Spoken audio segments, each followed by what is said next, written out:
Wait, hello everyone, and welcome back to Nat One. We are playing Wild Beyond the Witchlight. And yeah, let's have a look at last we left off. Right, so last session was essentially like a long big combat session, which were grand, and we all love a combat session every now and then, so you know, woohoo. And basically they are I think 4 out of 7 wait, Corrid camps left? Oh, how many have they got? They've got after this one. They've got 3. So yeah, they're currently trying to reunite the Corrids, not the Briganocks. The Corrids. So anyway, they were sent to this ex-Briganock mine, which used to be a Briganock mine, but now it's like sort of obviously the Briganocks had mined into lava. So the Corrid kids thought it were really like, ooh, let's go into the old Briganock mine and see what were there. And so obviously the kids had gone missing, and you followed the tracks to this mine, saw there were a bunch of lava, 2 salamanders and some fire snakes, and had to find the kids, save them, and bring them out. Now, all that was all very well and good for a nice, like, little, 2+ hour combat sort of heist situation. But near the end, Aerith and Flopsy realised that there was a dragon, like a fire dragon shrine, in this mine, upon which sit 7 red, like, gems. Very, very shiny, attractive gems. When you take one of them, which Aerith did initially, when you take one of them, it like a fire explosion happens. You get to keep the gem, like nothing happens to the gem, but something booms and you get some fire damage. So obviously, they want to collect those gems. And addendum until the final gem exploded with a full force of a full level 3 fireball. Now, Flopsy joined in. And they both fucking died. Like, 0 health, I mean. And Holland came along here in the explosion, walking into a place that he would not go into, because obviously, why would he? What a triggering place for Holland to be. Walking in there, rezzed both of them, and saw, for the first time, I guess, a little glimmer of, who the fuck are these bitches? Yeah, and yeah, so you all sort of like Holland had this little moment of like, I think that's the exact word that Lauren used is and you all sort of emerge out of the cave at the top. The 2 kids are sort of like trembling and like sort of like holding each other's hand to not like lose each other, but they look really kind of shifty, like they look like they're in trouble, like they feel as though they're in trouble. But yeah, Oogle is sort of like standing at the door to make sure that anything else that could possibly be in the cave won't like come out and get you. So he's being very protective.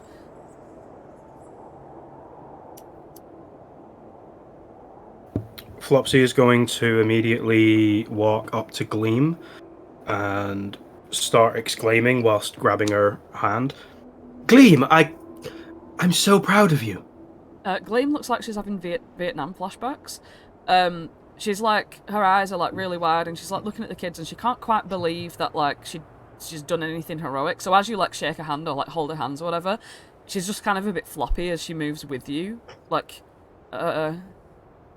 yes, Come on, this is the time to celebrate. I'm going to try and lift Gleam and spin her around if she doesn't like resist fully. Flopsy's basically just going to be doing all of it while she flops. Yeah, she's flopping. She's definitely flopping. Right. She's struck by this, so she's a little bit like she's in shock. But she like keeps looking around at everybody as if, how can people not be not unscathed, because obviously you have like burns and your fur is burned and stuff, but like the fact that you've all made it out alive and these kids are like okay, like she's a bit like taken aback by that, like. Not that she can't believe it, but just more like she's in shock. Yeah. To a wonderful member of the team, we wouldn't have been able to save these 2 little scamps if it wasn't for you. One of them goes, I'm Scamp. And I'm Champ. And they both sort of like look you're confused. not both scamps. No, just me, I'm Scamp. Says Scamp. They still look wary, as if you're gonna, like, at any minute now give them a right good talking to.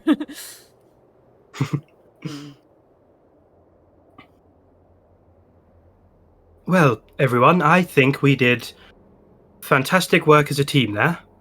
Octavia, on the other hand, looks a bit sort of ashamed. Like, she looks embarrassed.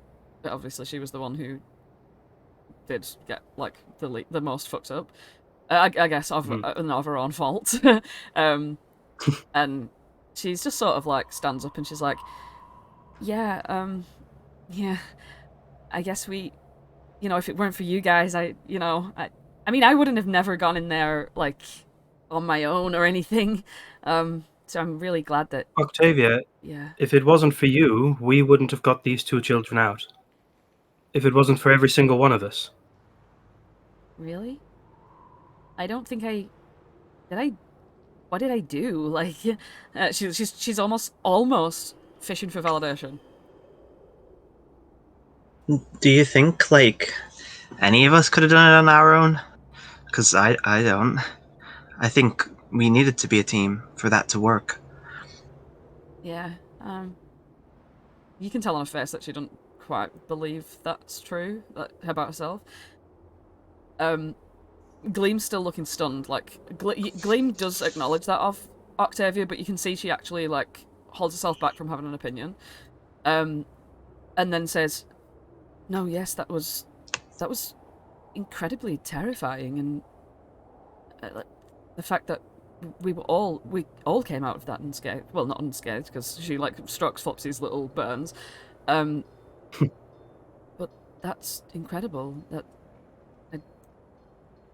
She does go up to Octavia, and she says, "Look, those creatures in there were absolutely monstrous. You can't expect that everything's going to go smoothly." You can see it slightly pains her to be, like, reassuring to her, Octavia. And Octavia just sort of nods her head, and, like, hearing it from Gleam, I guess she's feeling a little bit, like, maybe a little bit more reassured. Meanwhile, Scamp and Champ are, like, huddled together, like, absolutely fucking shitting themselves. Like, oh shit, hang on. I didn't put one, oh fuck, hang on. Ah, there we go. I didn't realise why my my Witchlight overlay wasn't on Twitch. Because I'd been playing Baldur's Gate. Whoops. But anyway, I've sorted it now. Okay. Yep, sorry, continue. Aerith, Aerith's literally running on fumes. With, like, burn marks all over her, but she leans down to the core people, the core children, and she's like, "Are you guys okay? Like, that was really intense in there." Yeah? They look at you as if they're, like, waiting for you to go off. Like, they're like, "That was really scary, but, I mean, I got a scratch," and this one's like, Scamp's like, "and I got a burn on my back," and, like, they look like they've gone through the ringer, but being Corrids, they won't, like, feel like it's a bad thing. They're, like, kind of proud of the scratches. Like, they, like, show in the back, like, "Look," you know. Yeah, Aerith is like, "Yeah, it was scary, but also it's an adventure that you can go and tell all of your friends. I'm just, I think, I can't speak for everybody, but I would like to think that we're all just happy you're safe, and you should probably get back home to your family." Yeah, they're like, yeah, like, Scamp and Buster really missed out on that. Who? Oh, Scamp and Buster from the Obsidian clan. We're not supposed to, like, hang out with them and stuff, but, like, we met up with them and we were gonna go on a mission. And then I guess they ran away because they nicked these 2, like, big black,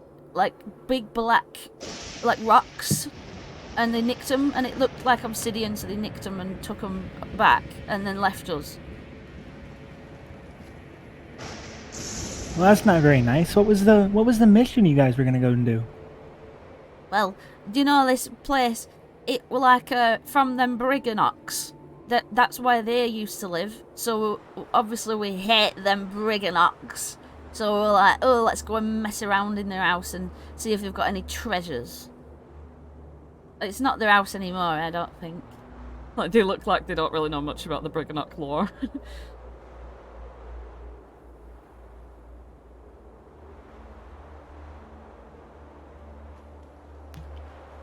Do you know what Briganocks are?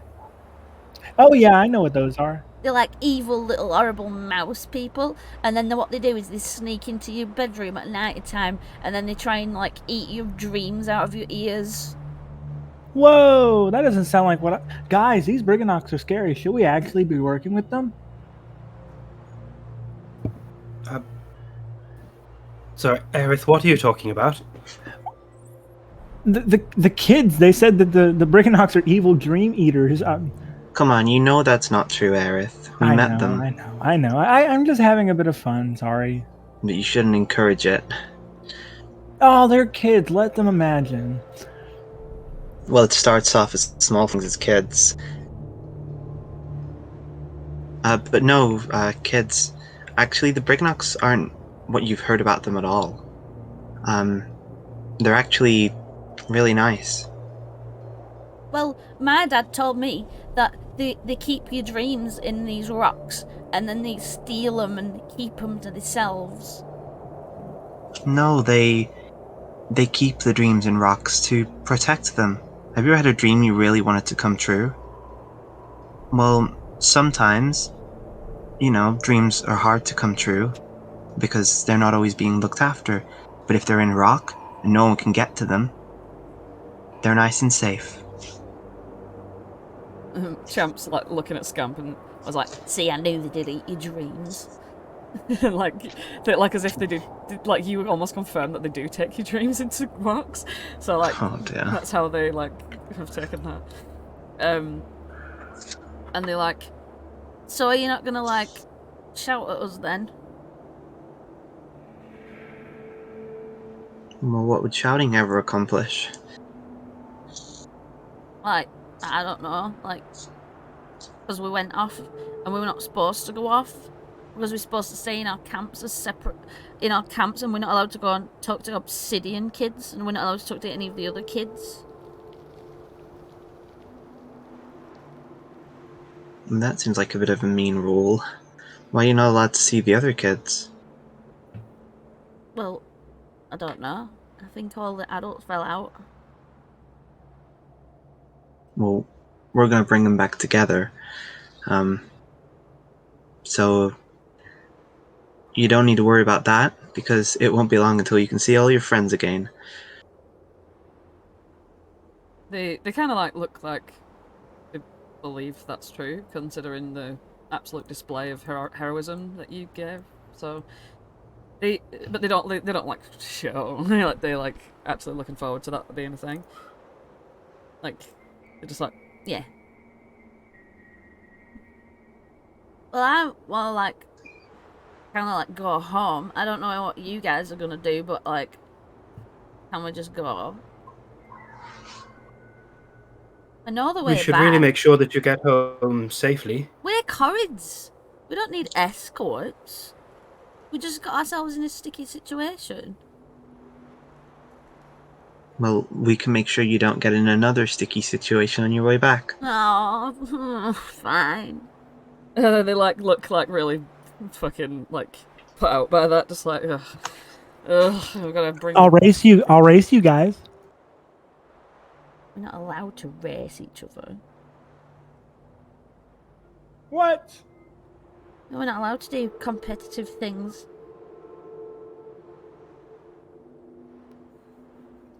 Well, I don't see anybody else around, Yeah, you don't have to worry about Bitter End. We're, kind of her number one enemy. We don't follow her rules.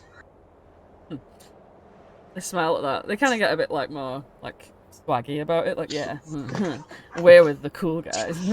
And they're like, all right, well, I'll just let you know that I'm really fast, and I'm the fastest. I know I'm the fastest. I'm the fastest. they start like pushing it over each other to like run all the way to the fucking basalt camp.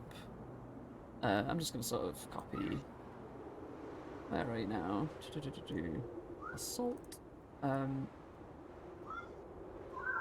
Diddle-diddle-do. And assault.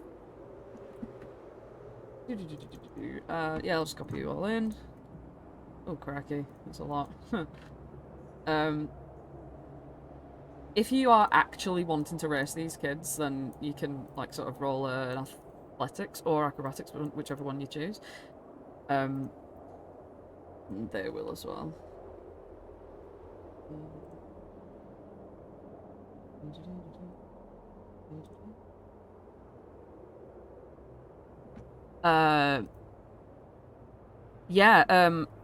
Aerith, as you're running with them, like, one of them who, like, pushed out the way to sort of, like, get a, like, lead on the other one, like, really make some headway, with a 21 will actually nip you, like sort of pip you to the post, as you sort of swing round into the basalt camp cave. And so that's Scamp who makes it, and Champ is the one who's, like, sort of, like, huffing at the back, like, as he's trying to, like, keep up with you all. Yeah, Aerith would, like accidentally, in quotes, trip, and let Champ, like, beat her and be like, "Oh darn, you guys got me!" As Champ passes you by, he's like, "Ah, loser!" And then yeah, they like run in, and you see that Dern's like, "Oh, me kids!" And they like come running over or whatever and like give him a hug, and he's like really holding on to him, and he's like, "Oh, I can't believe it! Like, they're alive!"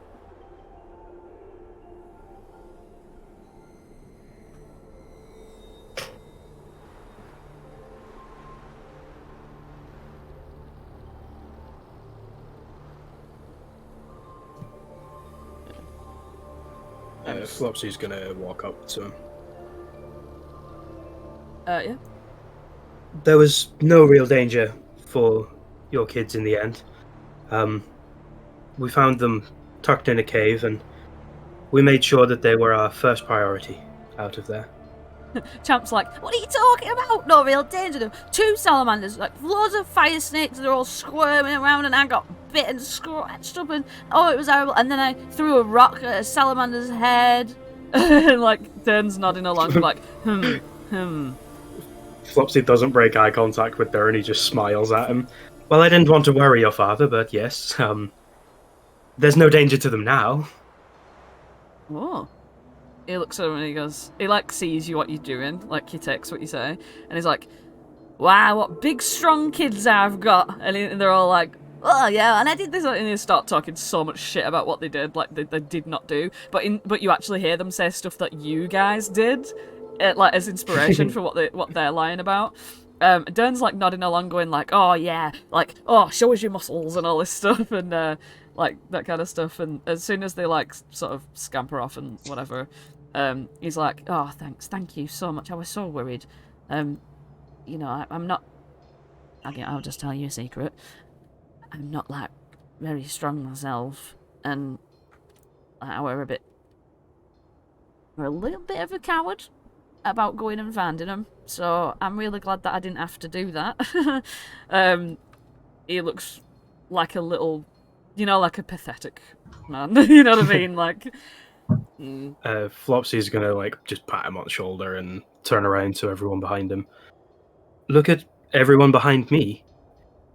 I have hidden behind them for quite a long while now.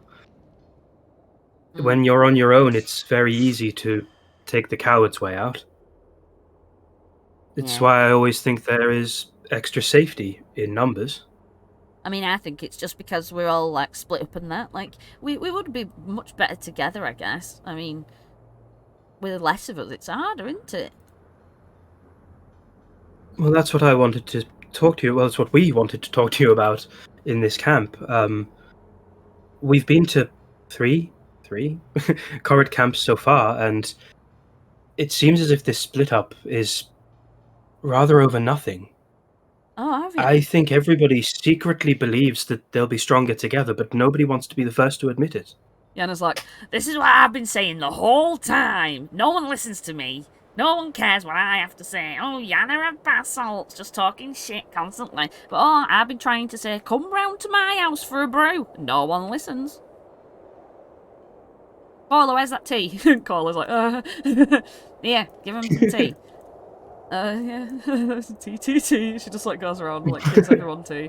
Again, it's the same sort of colour as it was before, like sort of not like actual tea with milk or anything. It's like sort of green. See, this is what I've lemon been. cheesecake to Flopsy anyway. Yeah, this is what I've been trying to say. You know, oh, come round to my house for a brew, but no. This is Yana. Well, I think the next time you suggest it to everyone, I think they might listen to you. We've made it a bit of a mission of ours to go around and try to get everybody back on the same page. Yeah. I mean, the cave that Scamp and Champ were found in, we did notice there were some footprints that seemed to be obsidian. You see, If I think the kids have a better idea sometimes. Because they don't see it, do they? They just hang out with each other and stuff. I know they've been sneaking off with them obsidian kids. I don't bat an eyelid. I didn't know they were hanging out, I just saw the footprints. He winks. Well, I can tell you now, they do stuff under our noses and they think we don't notice these things. But we do. It's fine and well just having it lay under your nose and not admitting it, but if you were talking with the Obsidian camp, you may have known the dangers that your kids were walking towards. Wow. Can you see how this division has brought the very danger? Wow, what were they actually getting up to anyway? I thought they were just going out to play.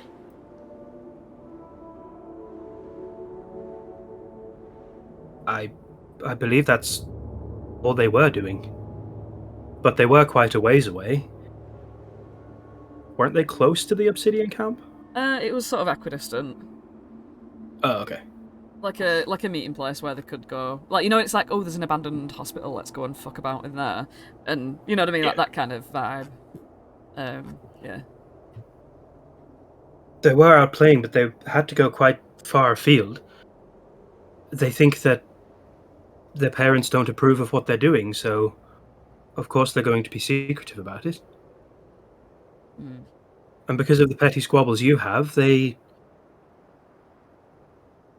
it's no use thinking about now, because everybody's safe and it's fine, but it could have ended differently. Yeah, you know what? You know what? You're right. You hear that, Dern?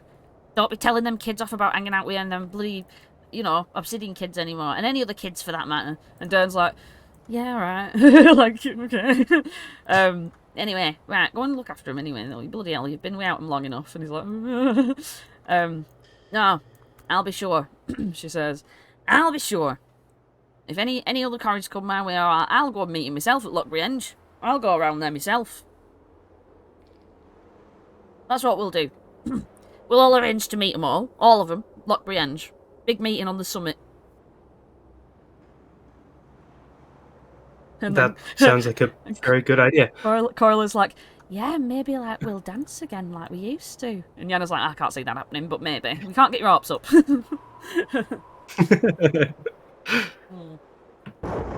We still have a couple more camps to go to, but I'll spread the word for you. Cheers. You're a good un.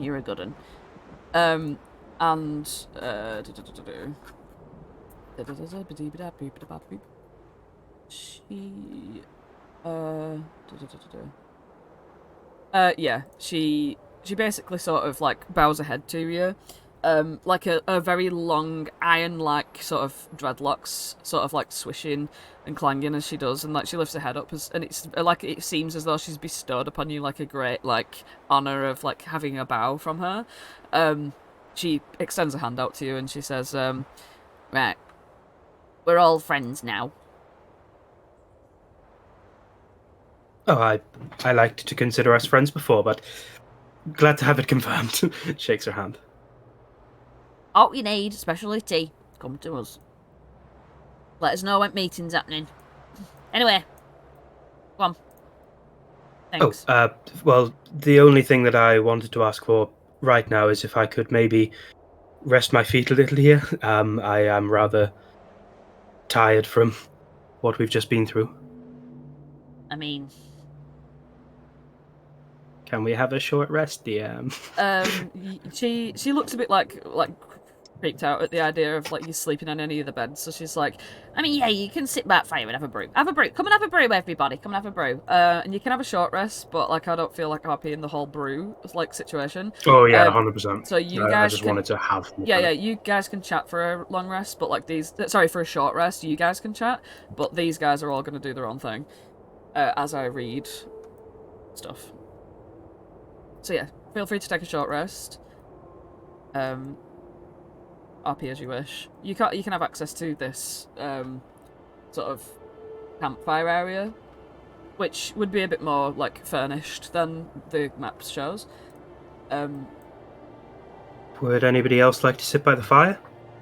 No, it's already run there. Would anybody else like to sit by the fire? Yeah, Gleam and Octavia come and sort of like slop down a little bit. Then as soon as Jenna sees the fucking owlbear coming in, she's like, wait, right, listen. We're friends, but that's not coming in here. Sorry. We don't have creatures and that. We don't let them in. It's like when people have the dogs sit on their own sofas and that. It's just wrong. Okay, He I'll wait doesn't really outside cause- then. Well, you don't have to wait outside. I didn't mean you. Oh, I'm not leaving him on his own. He's our friend. Yeah, suit yourself. But no, it's not allowed in here. She's like really like precious about her place. So yeah. Yeah, so Holland, you Ugly's sort of just standing there looking around as though to protect the cave entrance. Yeah, and you sort of sit on your own with Holland with Ugly. Jesus. He's just that introspective, he's sat with himself. Sits alone with himself, with Ugly, not alone, because of Ugly. For the short rest, Flopsy is going to whistle a tune for a bit, so I'll put Song of Rest onto it. Regain an extra 1d6 hit points, yeah. Aerith's got it. Nice. Fantastic. Yeah, Ugly is quite serene and stoic as he looks. He literally like didn't take any fucking damage from that whole situation. So he's sort of feeling quite protective. Helen will just go and have a nap on Oogly. Aw. Yeah, he makes Like, himself probably comfortable. he'll probably have a bad dream and like wake up on top of Oogly, like squeezing him tight, like, oh, Aw. bless him. Ugly sort of like rolls over a little bit so that he can make like a little like sort of shelter for you to sort of curl up into, like a little bunny. As if you're like his little baby owlbear. No. But Thank you, Ugly. His body does that, but his face looks like he wants to be anywhere else. Like, like it's almost like he's like has to, but like that you don't think that's how he feels. You think that's just his face. But yeah, so you guys are all in the camp area.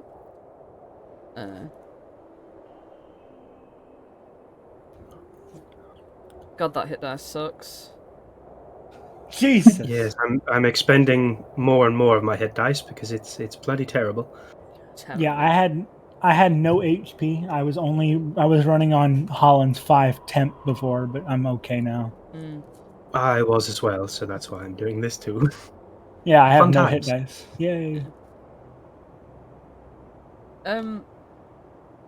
Yeah, you sort of see, like, Gleam and Octavia having a sort of quiet, private conversation of, like, sort of Gleam reassuring. You can see, like, the body language that they're giving is, like, Gleam's trying to be reassuring, but you can see it pains her to do so, and then, like, Octavia's kind of, like, being like, well, but this, that, and the other, and, you know, that kind of exchange is happening here, so it's kind of a little bit like of an analytical conversation of, you know, like, Gleam's trying to explain something to her, and, like, of the way that, especially talking about, like, the way that, confidence is like something that's a safe thing, and the fact that she couldn't have predicted what was in there, and there was nothing that she could have really done better than what she already did, so trying is good enough so far. And the whole like sentiment of when you train and practice you'll get better sort of vibe. So like that's just like if you were to listen in slight and catch things, that's what you'd catch. I'm not going to RP the entire thing because it would be a lot more complex as an actual discussion between them both, but they are sort of looking to be getting along a bit more. Hey, do you guys think Holland's okay?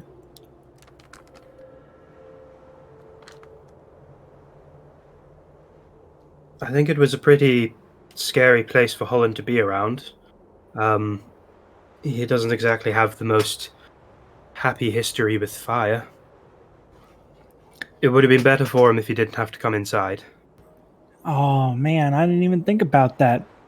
You didn't, did you? I don't think either of us did. You're right, we didn't. Flopsy looks down. Be you or we should go talk to him? I don't know.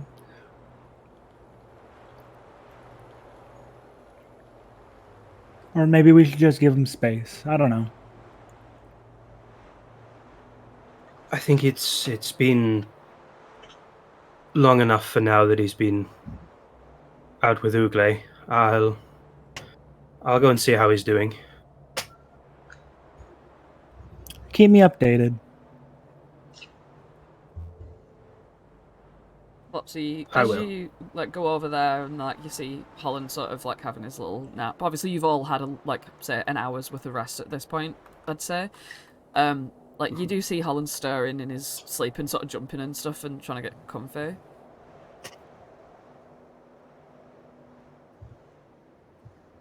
Like he's disturbed. Is he still like asleep? Because I don't want to go up and just go bleh and wake him up. I will use Mage Hand to try and stroke his ear nicely, not weirdly, a bit of comfort. See if it makes him stir less.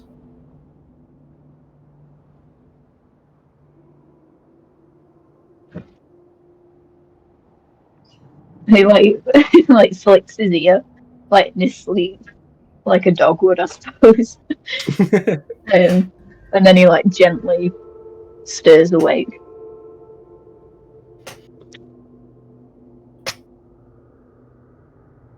Hi, kid. Hey, are we going? I think everybody is nearly ready to go, yes. How are you feeling? Rested? Yeah. He looks a bit shit. You know, like when you have a nap that just makes you so like you wake up from it, you don't know what century you're in. He's like delirious. Yeah. I imagine his hair's all scraggly and everywhere.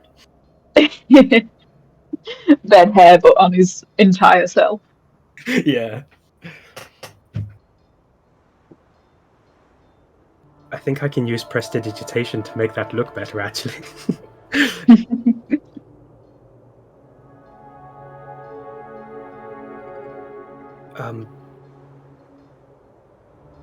I don't really know how to broach much of what happened earlier. But without you, I would be in a much worse position, so thank you again. That's okay. I just am surprised to see you doing something so, well, stupid. Surprised by me being stupid?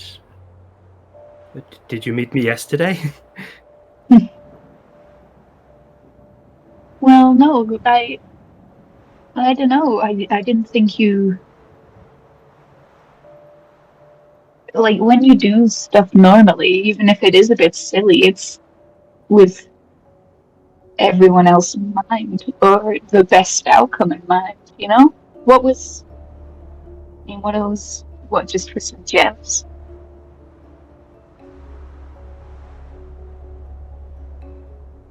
I guess.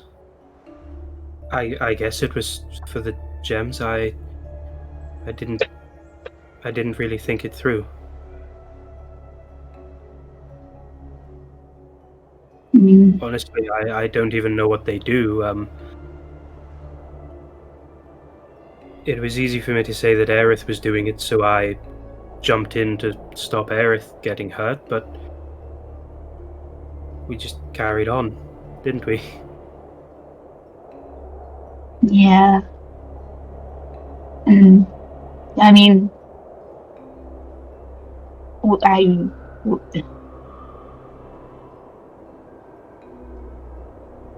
I think yawn is having a worse effect on people than they realize or, like, willing to admit.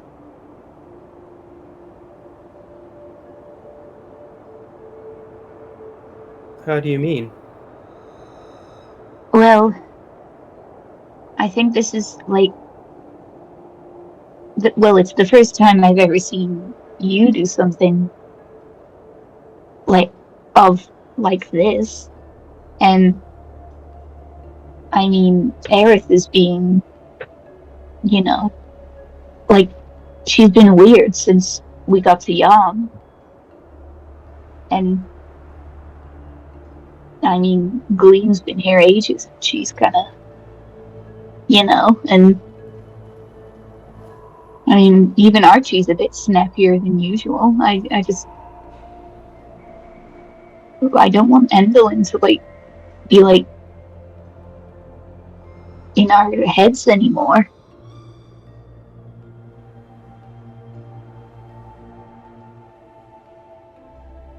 You know, there's so many times where you've said something so plainly obvious and I just haven't noticed. It's like Yana and Dern before saying it's right under their nose, but they just choose to not see it. Maybe it's because you were away for a day or a day and a half. I can't remember how long Holland was disappeared. Maybe it's because you were away for a while and then came back to us, but you can see right through us. It's easier than I could see. I mean, I just be like, you know, I asked Lyra, I'm like, what's going on here, you know? And she's like, well, are these actions making people happy? And I'm like, you know what? I don't think they are. And that's kind of how I got there.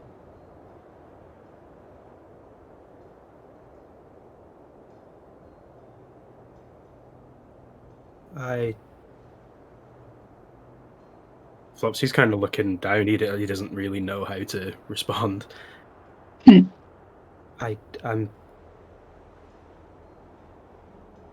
I'm sorry. I couldn't.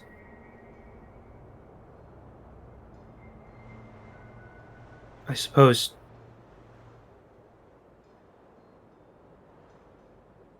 I don't think there's an easy way to just apologize for this, is there, Holland? No, but I also don't think you necessarily need to. I just need you to promise to, I don't know, like, second guess? Like, when something's really tempting and you think, ooh, yummy, and it's anything but a cupcake, then maybe be like, well, is this yarn or is this real Flopsy? You know? And the others need to do the same, because, like, I mean, yarn has just been... I can't think of a joke, but it's not been good. And like I was saying to Lyra, she was like, the only good thing that has made me smile and yawn is Archie and Octavia, and I was like, yeah, we need to have more like connection and less like gems. I'm gonna be honest with you, Holland. I don't think I've been fully honest since we started all the way back in Hither. When you say the real Flopsy, this isn't the first time I've had to rely on you to pull me out of a sticky situation. Back in Bavlorna's, I was so close to being a goner. And here again, when you say the real Flopsy, I'm worried that that's what I do in this team. And I'll keep trying to talk Octavia's doubts down, and I'll try and make Gleam feel like she's part of everything, and it's not like I feel not a part of things. I know I can help everyone. I just didn't. I helped myself.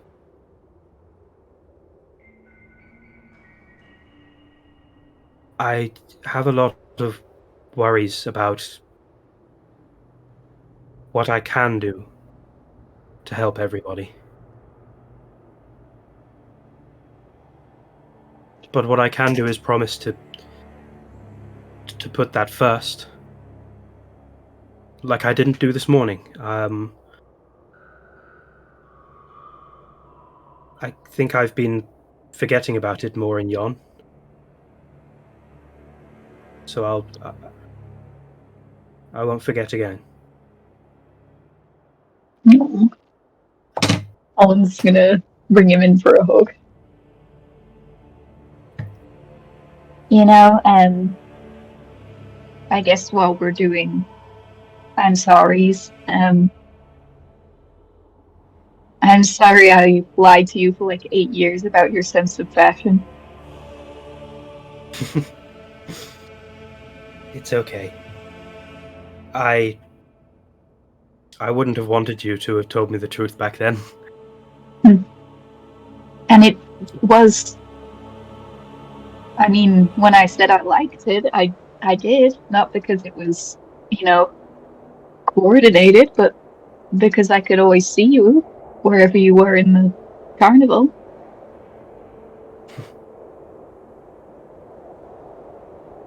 Well, at least my very poor fashion choices had a good effect. It's something good.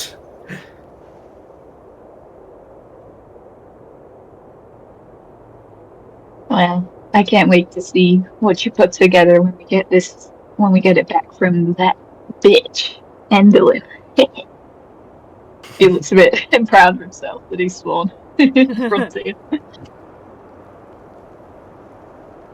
Well, one step closer to getting her. We're ready to go? I think so. Come on, Uglay. Like, nudges him. Uglay looks like put out to even get up. You know, like groans a little bit. Obviously, he don't know what the fuck you're saying because he don't understand like common. So like he's just been like looking like he's not listening in, even though you know he can't. Like, but yeah, he sort of gets up to his feet anyway.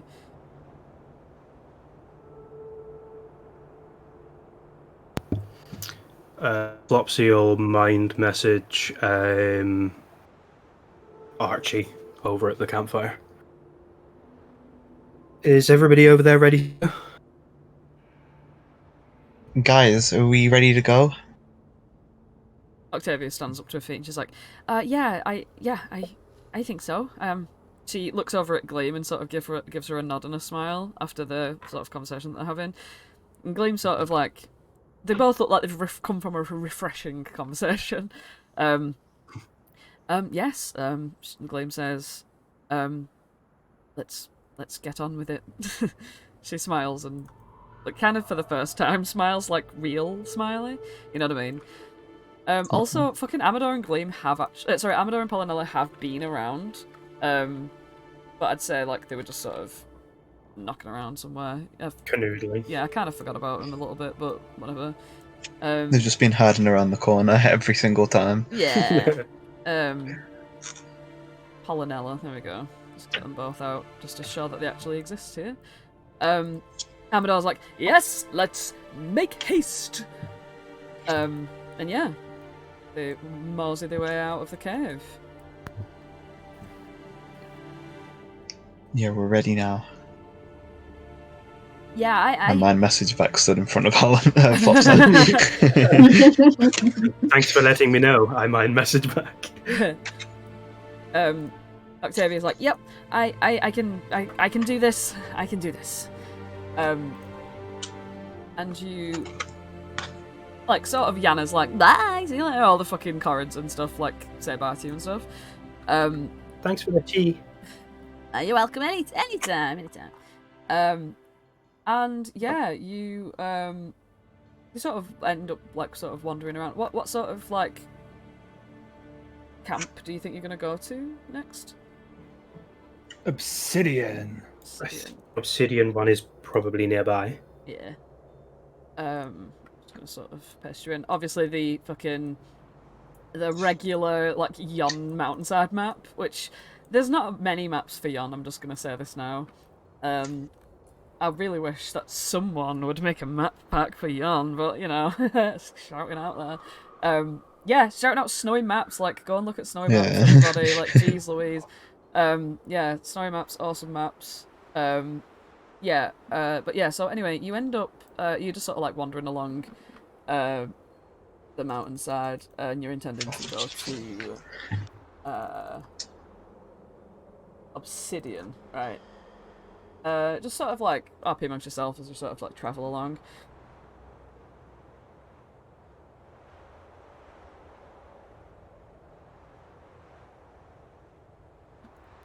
Aerith will go up to Flopsy and be like, so how'd it go? It went well. Everyone's happy now, but you know, I usually try and cover things up and make things happy, but I think there is times when we need to look at ourselves and realize when we should be feeling those things that aren't happiness. I was an idiot back there, Aerith. I don't need you to admit to anything, but I want to apologize to you as well. I shouldn't have let us carry on. We found something that hurt us, and we poked it 7 more times. When I say it out loud like that, I feel stupid about myself. We're supposed to be... Oh, go ahead, I'm sorry. We're supposed to be maybe not leading the way for people, but we call ourselves part of the team so often, and it didn't really consider anybody else in the team other than us in that moment. So that's my thought on it. And I'm sorry that I had a part to play in it. Aerith kind of like tilts her head a bit, and she's like, well, and this is like away from the group. I don't know if I could get far enough that Archie doesn't hear it, but like... Oh, well, Archie doesn't listen in. Okay, fair. We can trail back or something, yeah. Yeah, it's Well, like... Yeah, it's like, I think that everybody deserves to indulge. I mean, in this scenario, you know, it was fun and all, but I can see how it isn't fun anymore when other people's feelings get hurt. Other people's feelings, Aerith. What about our skin, our hair, our muscles? Not just a case of feelings getting hurt. We severely got hurt. Yeah, that didn't feel very good after. It was fun at first, and then it got very hot very quick. Aerith, we're trying to get the courage together. Why are we trying to get everybody united in Yon?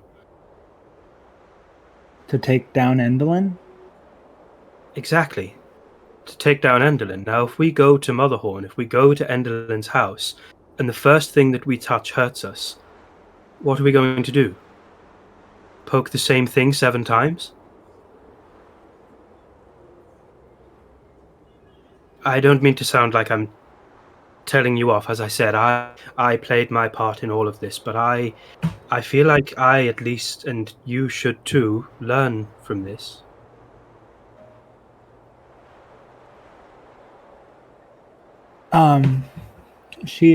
Aerith, like, makes this, like, grimace, and she's like, well, I don't know what to do. I mean, what do you do when you find out that the people you've been fighting this whole time are your family?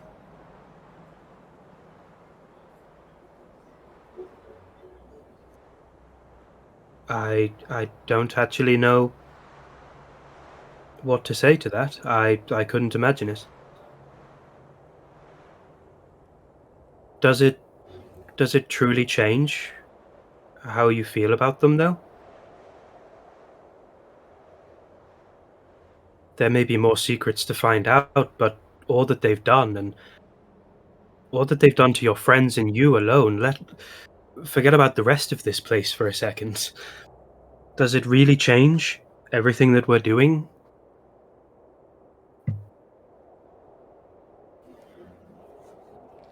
Aerith kind of looks down for a second. I don't know. I mean, I love all of you guys, and you guys are my family, but, like, Nana, those are Nana's kids, and before I met you guys, Nana was my everything. And you see her turn from green to autumn.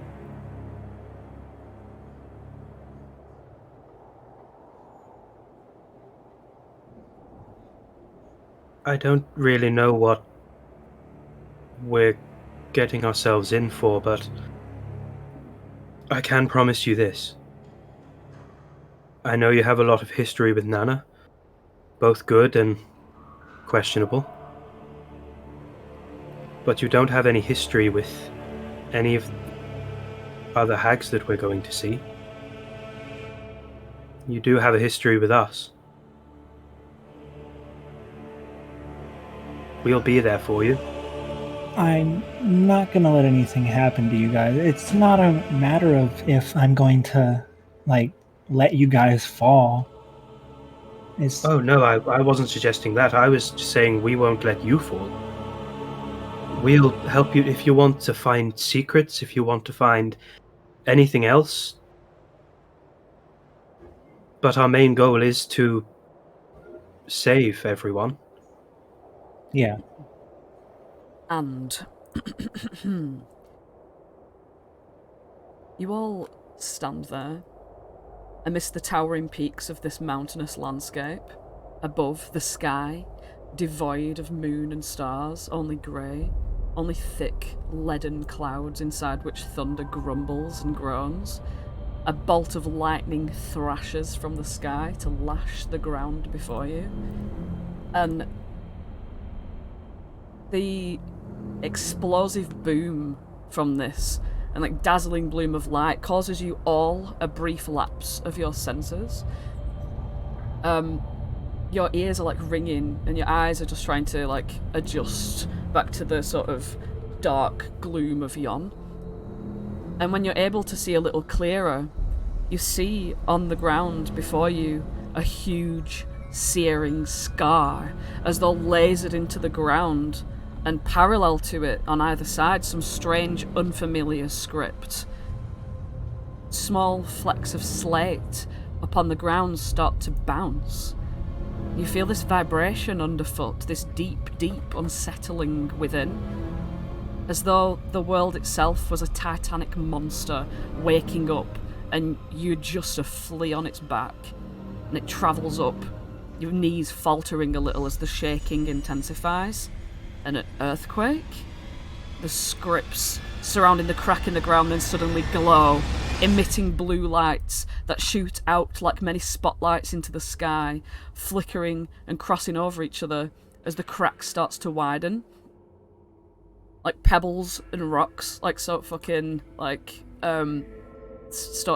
like fall and trickle into this gaping chasm as it widens, and your like mind fills with like fucking like screams, like these horrid fucking demonic screams, these like fucking like like your mind fills with these like screams of like torture and of like pain and anguish and fucking like some of pleasure, right? And muffled and warped, and as though like heard from like the very depths of reality. And you're struck by these sudden understandings, like, oh, the folly of man, oh, the despair, oh, the perversion, oh, the sick joy. And from the crack bursts a ghostly shaft of blue light, abyssal glyphs swirling in the air as blue fire licks forth from the depths, entwined with the black shadows of tortured souls, entwined with the horrid faces of pain, entwined with a single large, imposing black steed. Fucking... on which a rider clings professionally to its reins, wrapped around one hand, another hand holding a wide-brimmed cowboy hat steady. The horse's red mane of fire marbling with the hot blue flames within which it turbulently kicks and bucks around.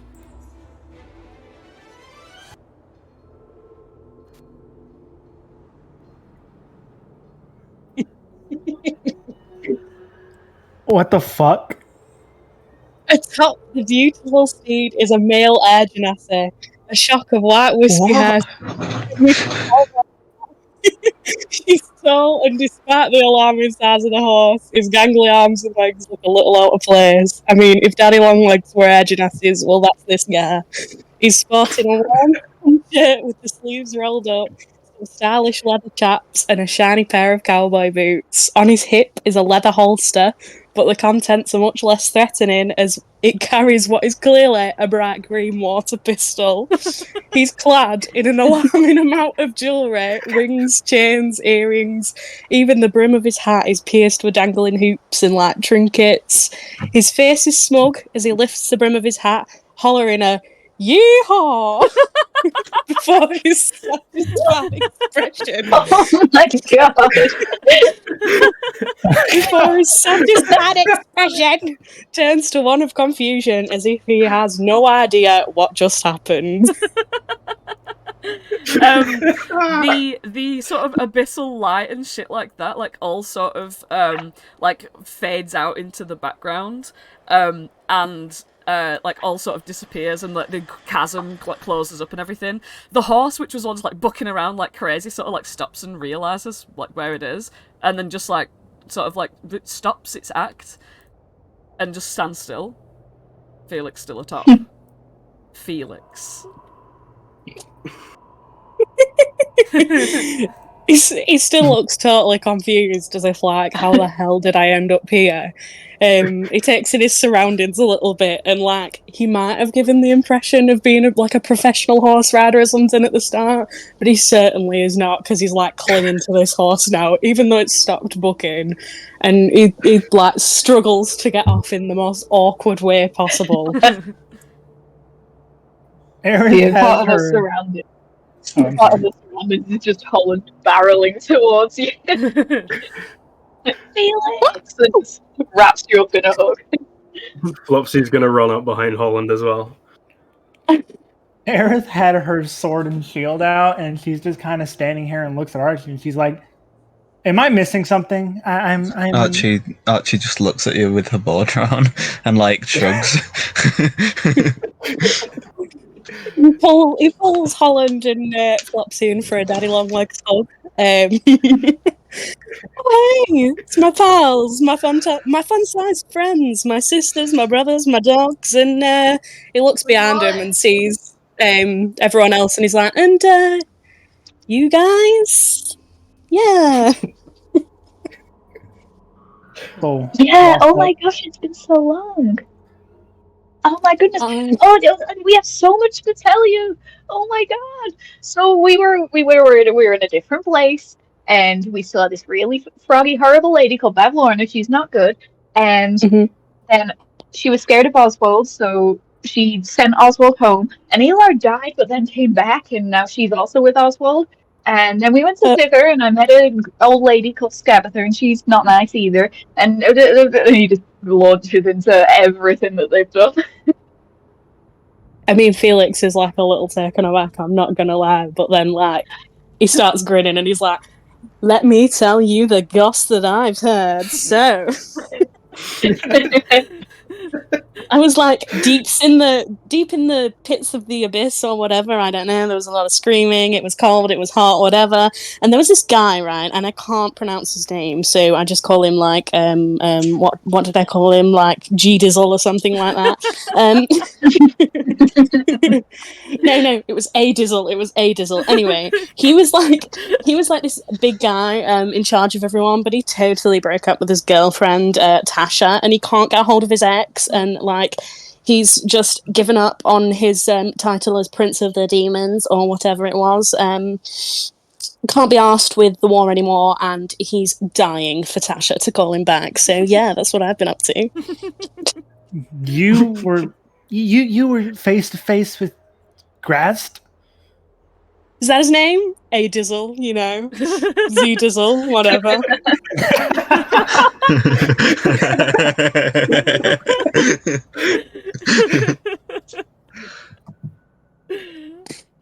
Anyway, I've got this like sick horse now.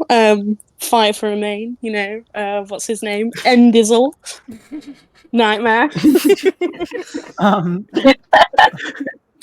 Well, Aerith's kind of smiling because she loves meeting new people, and holds out a hand. I'm Aerith, and you are? My name's Felix, Enchante or whatever. Jenna, do you want me to describe Aerith real quick? Sure, yeah. I mean, just to let you know that Felix, when Felix is bumped, Felix don't know what the fuck's going on ever. So like, Felix is literally bumped into this new situation with no context. Fantastic. Aerith is about 5'7", with like this cube that's chained around a necklace. Right now, it's like it's just dark. Full chainmail with a long sword and shield, and she's got this like luxurious brown like autumn hair with like leaves interwoven in it. And these piercing brown eyes, and like a warm motherly smile as she looks at you. Oh, you're cute. Also, you don't know Archie. Yeah, Archie's like a human. She's got like sort of like hair that's like almost a mullet, but if a mullet was tied into a ponytail at the back.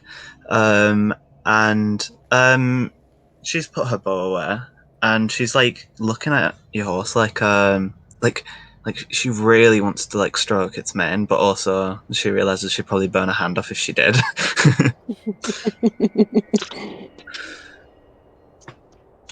Felix like kind of half notices this, and he's like, "Oh, you can say hello if you want. Don't know if he bites. Might do, might not. Your problem." Only one way to find out. I'm gonna try and roll an animal handling check. He might bite. Let me just open up my character sheet. For the first time. Okay. Session. Animal handling, a hedge. Oh no. Yeah. Well, because of your, especially, we're gonna like do it with advantage anyway. Because of your like experience with horses, you can see this horse is actually very well trained, and that the 26 you get this sort of why is it Andrew? Why are you as Andrew? Yeah, with the 26 you sort of you understand that all that bucking and kicking around was sort of a show.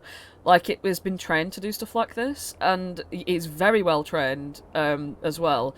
So when you go to approach it, you know how to approach it. You know how to sort of give respect to this horse and stuff. And it does sort of take your stroke in, but it remains like very like sort of like it's a big fucking daddy horse. You know what I mean? Like it's a not as stoic as Oogle, but like very proud. You know what I mean? It's not like a cute. It's not a cute nuzzler. Let's just say that. Yeah, he seems very well trained. You take good care of him, and he'll take care of you. Oh, he's not mine. You can have him if you want. I don't really know what to do with him. Really? I mean, I don't really know what to do with him. I didn't plan to bring him here. He just kind of came with me, I guess. Well, I mean, yeah. Don't know what he eats or anything. She's probably not listening to any of this because she's just running around flapping her hands in circles. And she's just like, she looks excited as fuck. But yeah, one minute I was on this horse like it was a bucking bronco or something, and then tried to get it out of the ring, and I'm here. Oh my god, by the way, and he starts like reaching in his bag of holding and he pulls out like this steampunk bronze looking orb. It's really cool and it'd be really shiny if it wasn't covered in like cat hair and grime and shit. And anyway, he just hands it to Holland and he's like, you can have this as well. Oh, thank you! Oh, my favourite part of you coming back is when you give me an orb or something. It's an orb of magical tinkering. Hey! So, Flopsy, Holland, is this like a friend of yours that just comes and like pops into existence, gives you stuff, and then just kind of like bamps away again at some point? It's a friend of ours that I had no idea we'd be meeting again. At least here.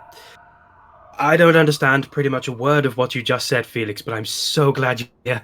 I'm just going to go and hug Felix again. Just a side note for Felix, Flopsy looks like shit since you last saw him. All the bells and whistles have gone, his kilt's dirty and his shirt's untucked and the buttons are ripped. No top hat. So Hobo Flopsy just gives you a hug. Felix gladly accepts the hug and like licks his thumb and wipes a bit of fucking dirt from Flopsy's face. Thank you. Holland looks great, just saying. Holland always looks great, I'm not surprised. King. I didn't catch your name, by the way. I'm Archie. I'm Felix. That's a cool name. I should probably give you something in return for the horse. Let me look through my bag, see something of equal value. Oh, I've got this stray cutlery from different sets. Sick. I'll have it. Archie looks almost like Archie looks like she would be reluctant to give away this rare trinket, were it not for the grand prize horse. So Felix is taking this cutlery like it's happening. It's gone. It's in his bag of holding, never to be seen again. I don't know how we find things in there, to be honest. Do you like orbs, Felix?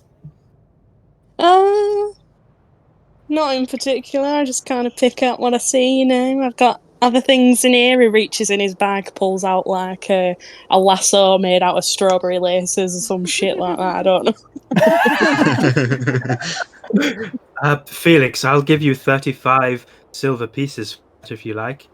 I don't really know what use silver pieces would be, but that looks tasty. I'll tell you what. You can have it. On me. On the house. He takes it and then just nibbling the end of it. Thank you, Felix. You're welcome. That's pretty cool. What other neat things do you have in that bag? I have a hole. She kind of throws like literally just like takes a handkerchief out of her pocket, throws it on the ground, and it just expands into this hole that she like jumps into, vanishes, and then jumps back out of. Felix is unsurprised. He's like, cool. Reaches into his bag of holding again and pulls out a book on candle making. Yeah. That's what we need. They could have been a butcher or a baker, but this is the life they chose.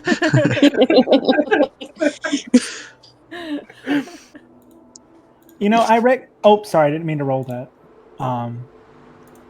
You know, I recognized you before. You know, like it took me a second, but Flopsy, you showed me a vision with Felix here and a little gnome guy.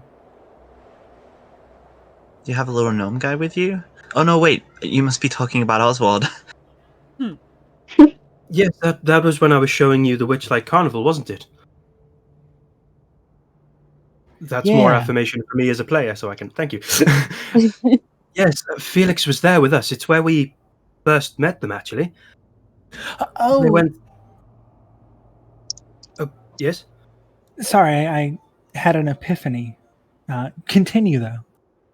Yes, Felix is a bit of an old friend. We lost them in Hither. Was it Hither we lost you in, Felix? It's been so long. If I'm being entirely honest, I can't remember either.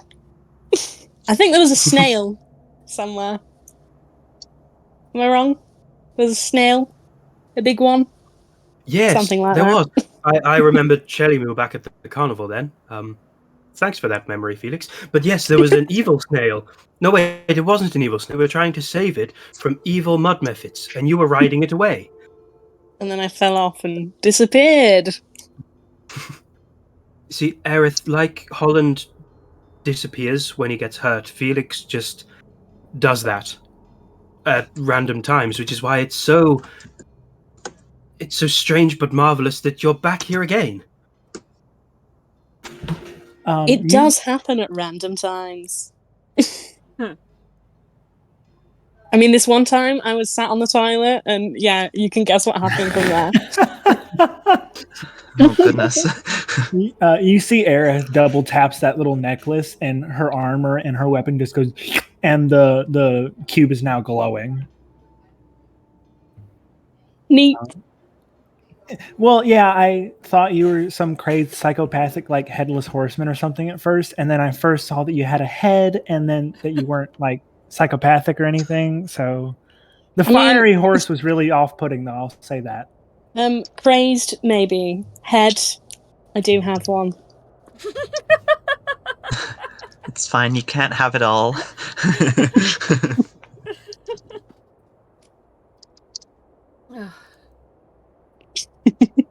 Amador's just like, oh, what is this fine steed? And like he goes up to it to like stroke it, but like it sort of like does like that thing, like when it exhales through its nose at him, and he's like, ah.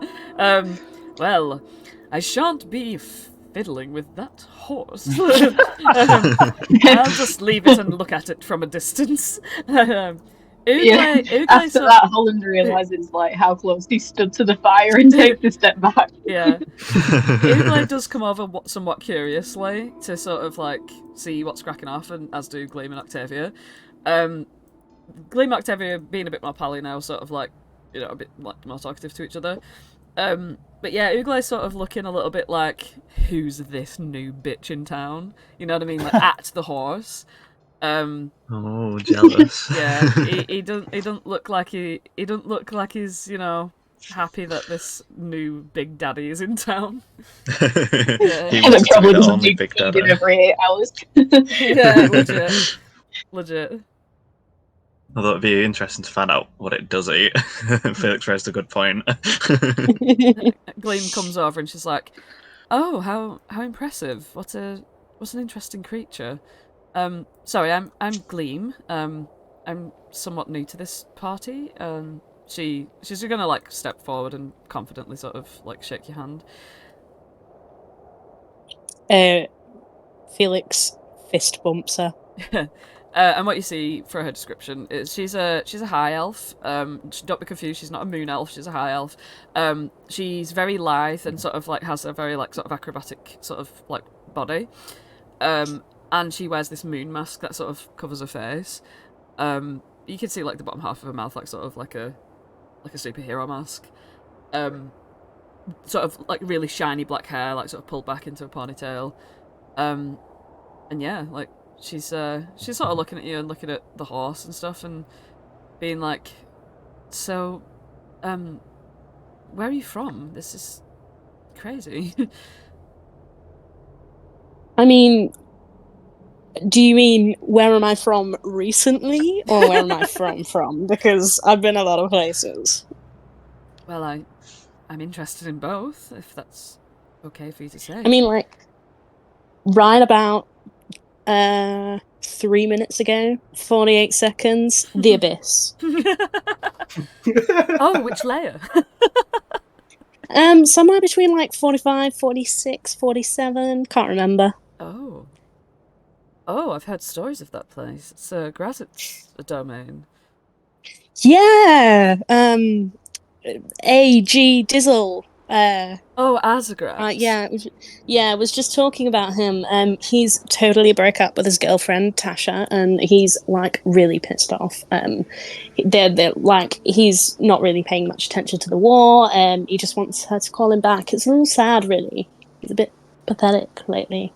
Wow, very interesting. That's strange. How he would put the war on hold. I've only read stories about him, and I'm not very well read on the matter, but. That's rather interesting. I thought that the war was eternal in the abyss, but I guess breaking up with your ex could... she just like makes like a shrug that's sort of like, fucking relationships though. Like, people do stupid shit. So she's just a bit like taken aback by that sort of information. And this, she points at Nightmare, like... Archie's like hugging out at this point. Yeah. These creatures are incredibly vicious. It was totally unintentional. He just kind of came with me. I was riding him at the time. Yeah. How did you mount such a steed? He does look rather trained, but you know, usually they're very scary. With difficulty would maybe be the right answer, but I managed to stay on him till this point, I guess. I can imagine. Octavia sort of comes over, like, looking quite nervous at the whole situation. And she's like, wow. She goes straight to Archie for, like, anchor support, you know, like, in a strange situation. Yeah. Like, she's like, wow, he's, like, ginormous. I know, right? Yeah. I wonder what he'd think of Glitterhoof. Let's find out. I cast that spell. I can't remember what it's called. Call Glitterhoof. Summon Glitterhoof. Mm-hmm. And hold on, that didn't work. Okay, it's not letting me put Glitterhoof's token on. They'd probably do it all at once, and we'll have about 5 million Glitterhoofs, to be honest. I can't remember where I've put her. What's she named as? Glitterhoof. Oh, weird. One word. Oh, yeah, I put it in Mounts and Pets. There we go. Oh yeah, she's taking the time to appear. She's like she's having a chill. Listen, this dignified lady. She'll come when she wants to come. She'll be coming around the mountain when she comes. Yeah, what the hell? Maybe I just need to refresh. But anyway, continue. So, Felix, I don't know. Are you caught up with so you're caught up with the hag situation? Am I correct in that assumption? What? Yeah, so there's these 3 evil hags that have been causing trouble around all of the 3 different hither, thither, and yon. They're actually my sisters, if you must know. But that's completely irrelevant. But we're here to overthrow them and save all of Prismere. Okay. I'm in. If I can stick around for that long. Let's hope I don't need to use the toilet and I don't fall off a snail. Those seem like very specific things. Well, I mean, everybody uses the bathroom, so we might be in trouble. How long can you hold it? I mean, like 3 days if I really, really, really try. That I mean, I sounds- don't. Number one, obviously not, but I've never. It's never happened to me that way. But like number two is a different story. So That sounds incredibly unfortunate and painful. well, it is what it is. A man got to do what a man got to do. You know what I mean? It is what it is. It is what it is.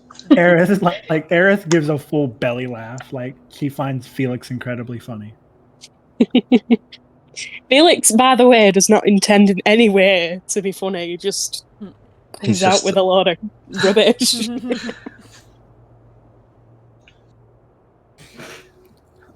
Yeah. Yeah, we've all been through some crazy stuff. Like, I am technically royalty, and she kind of looks around. She's like, I don't know how that works, but that's a thing.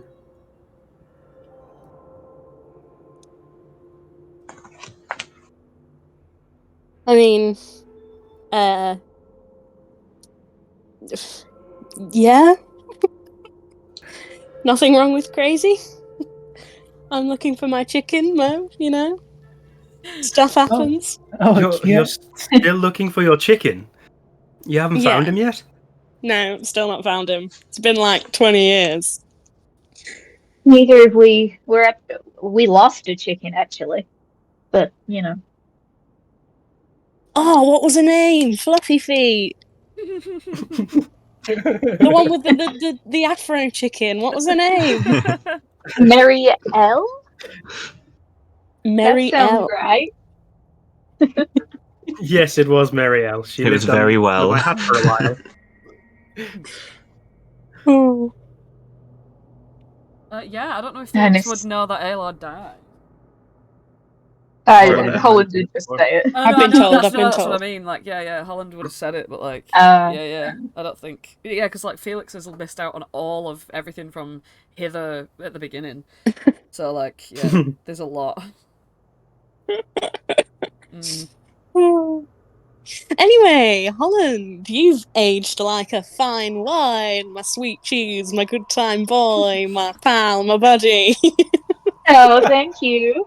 I think becoming a paladin of Lyra really helped with that, and he like looks really proud of himself. Like, Felix gives him a hearty pat on the back.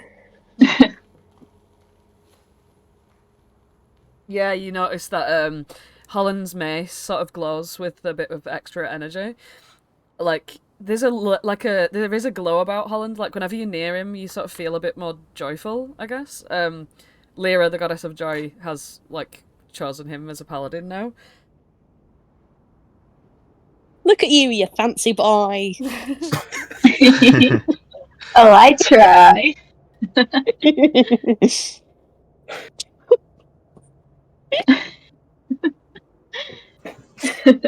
Anyway, anyone else want some gifts? Are you just handing out gifts to everyone, Felix? Do you not want anything for yourself? I've got plenty in this bag. He pulls out a #1 Grandad mug for Octavia.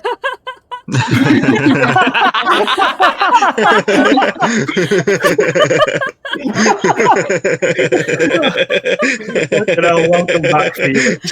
Oh my god. Octavia, like, as she's like taking it into her hand, she's like, you don't do that like gift stuff, do you? Because I don't really have anything on me. I've got like, she's like checks her pockets and she's like, I mean, I have Goober, but I don't want to give him away. And it's this little goblin teddy that she's got. I think that's like all I have. I also have like these tweezers. But I kind of use them on my eyebrows every morning, every night even. I have like skin cream. Darling, keep it. It's on me. Oh, thanks. I don't really like do all the gift, like the the rules where you gotta give presents and give them back and stuff. I don't like that. Archie's pretending she's not hearing this. Yeah, she's like, sometimes you just want to give something to somebody and it's okay. And that is precisely what I've done. Anyone else want a gift? I'll take one, and I'll have one for you. Let me see. He pulls out. I'm running out of ideas now, guys. He pulls out a bag, like a little pouch of, Chinese fast spice.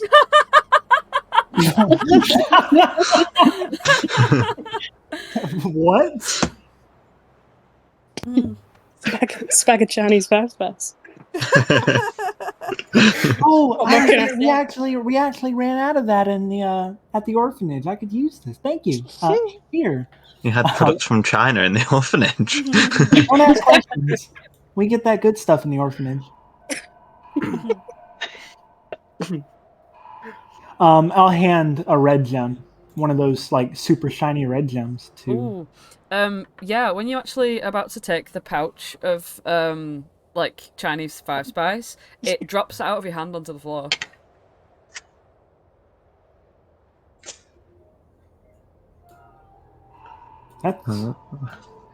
That's weird.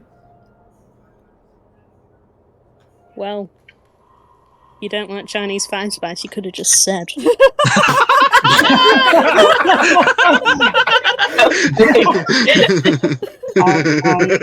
Can I reach down and try to pick it up? Yeah, you reach down, you pick it up and drop it immediately. Oh. You're really pulling on my heartstrings here. I'm not trying to. I'll have it if you don't want it, Aerith. It shouldn't go to waste. Go ahead and I'm trying to pick it up and I can't. Flopsy goes to pick it up. You can't pick it up. Oh, Felix, did you do something to this? I may have forgotten if you have received anything from Felix. Flopsy, you also drop it. I haven't received anything. Okay, yet, yeah, no. right, okay, yes. Wait, no, no. Flopsy has received a strawberry lace. Oh yes, the lasso. strawberry lace lasso. Oh, I did, yeah. Yeah. Well, you would have dropped that too. Sorry, obviously with all the chaos, I forgot about that. Yeah. Well, guys. Why can't we? Well, I think we fucked up. You snooze, you lose. Someone's gonna pick up the fucking laces and spice. Hey. Flops, you don't think this might have something to do with those gems, do you? Well, Holland seemed to be able to pick everything up fine. We are the only two that touched the gems. Huh. Good. You haven't dropped any of your own things, have you, Aerith? All the stuff that's on me is still okay, right? Yeah. No, anything on my person was fine. I don't think. Here, I'd like to give you this. I'm going to try and give Aerith a candle. Thank you, Flopsy. Drops it on the floor. Okay. Holland, I'd like to give you this. I'm going to give Holland a candle. Holland can take the candle. Aerith, I think we've messed up. I think we should return these.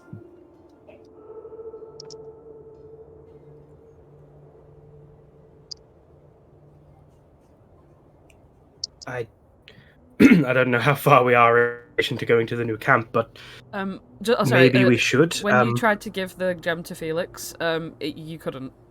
Like, you couldn't let go of it. Like, you can keep it on your person, your pockets, and your bags and stuff, but as you are passing it to someone, if they try and take it out of your hand, your grip tightens.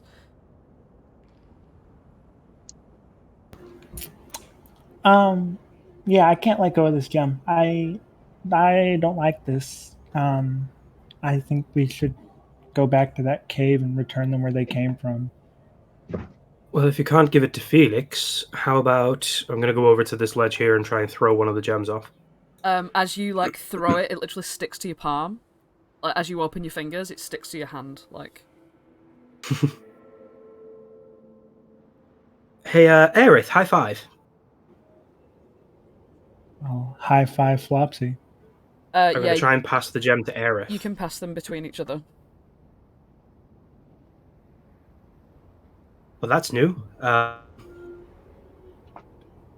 Here, do me a favor. Could you hold all of these for a second? I'm just going to put all of the gems I have to Aerith. I was under the impression Aerith had all the gems. Yeah, Aerith did have all the gems, because Flopsy gave them all to Aerith at the end of last session. I'm already holding Oh, all okay. of them. I thought that was retconned because I still have the condition, but okay, that's fine. No. You have the condition despite having no gems on your person. Right, okay. Well, there goes my next test. Here, hold all these for me, Flopsy. I'll try to hand all of them. And now, what was your idea? Okay. Well, my idea was if there were no gems on my person, would I be able to accept the gift from somebody else? But I'm pretty sure that's not going to work. You can try and pick something up if you like, while I hold on to these. I'll go and pick up the. Oh, I'll go and pick up the candle that I dropped or tried to. Yeah, you drop it again. Yeah, I think we need to go back to that cave.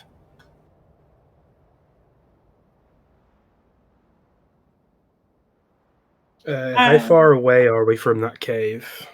You're about, like, say...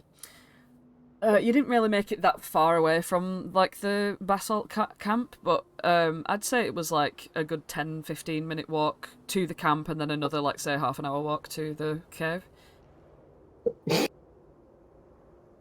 I didn't really want to drag everybody backwards with us.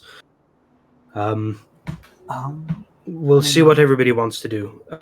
Whether it's us going back or if we all want to go back to the cave. Yeah, that's a good idea.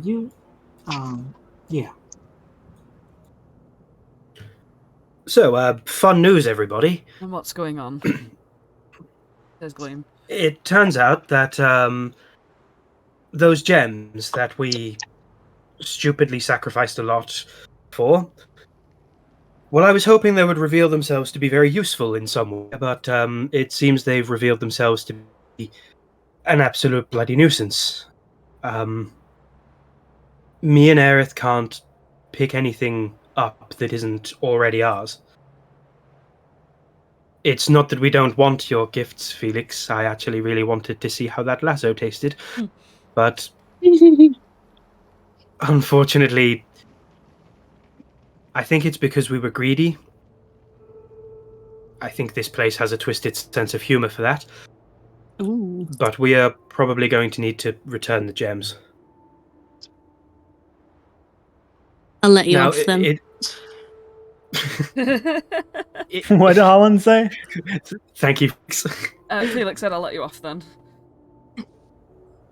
It was our mistake, so I'm willing to let you guys get reacquainted with Felix, or acquainted for the first time, in most cases, with Felix, and me and Aerith can go off, or if everybody feels better as a team, we could all go back.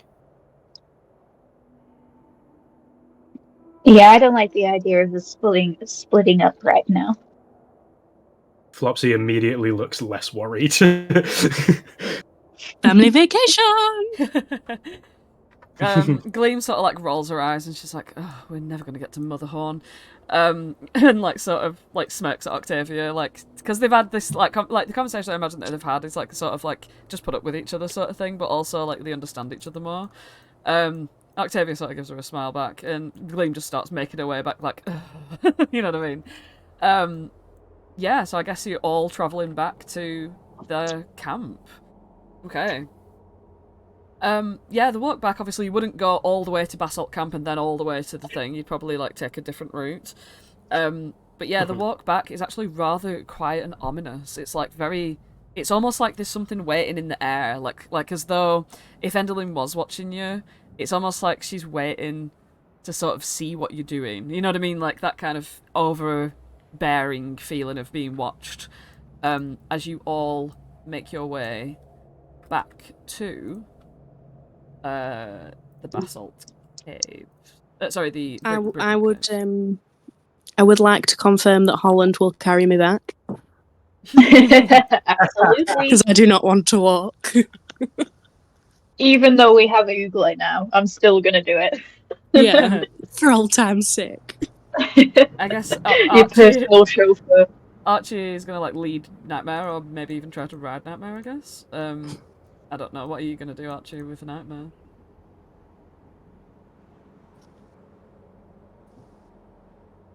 Oh, Archie's tired. I think Peach's family being noisy. Not actually, right? Not actually, Andrew. Yeah, riding. Okay. Yeah, with that 26 animal handling too. When you actually like stroked Nightmare, you realise that the fire, like Nightmare can choose when the fire hurts people. So the fire is actually kind of illusory. So you can like get on top and like ride him. And Octavia like jumps up behind you and sort of holds your waist as you travel along, and you make it to back. It takes you about 35, 40 minutes to make it back to the Basalt Caves. The Briganout Cave. The Salamander Lava Pit.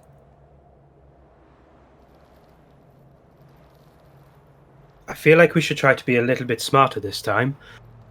It is only the two of us that can put the gems on, because no one else can touch them, but if anything does go wrong, we should have a plan for how to deal with it.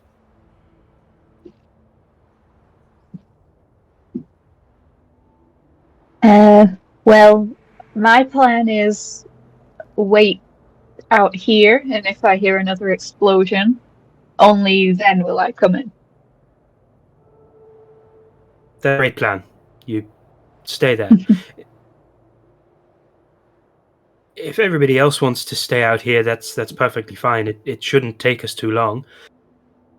I'll have Aerith place the first, so I can heal them if they need it. That seems about the best way to do it. Does that sound okay, Aerith? Yeah, that's perfectly fine. I'm built sturdy, and she flexes. I'll message if anything goes strange. And Flopsy walks in. Aerith follows. Alright, is anybody else going in the cave? Or is it just those two? Obviously I know Holland's waiting out, but... Y'all are free to come in if you want, Yeah, but you don't necessarily have to if you don't want. Might be dangerous. Yeah. As you're sort of walking through this lava, you hear the lava like thickly bubbling. Again, very eerily quiet, as though like, you know, like in a video game when you beat a level and you go back to the level and there's nothing there, and it's weird and eerie and almost liminal. Yeah, there's that feeling come over you of like, almost like you shouldn't be here, that you're going behind the curtain in some way. Again, theatrical Enderlin vibe. And yeah, you make it back down to the Dragon Shrine. Aerith will. Flopsy's Go gonna. ahead. Before you put anything there, Flopsy's gonna hold Cure Wounds, and be ready to up to Aerith if anything happens to cast it. Mm-hmm.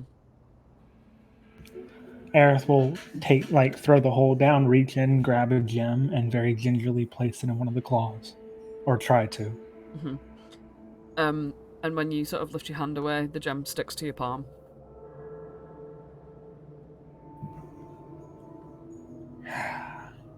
Did it work? No.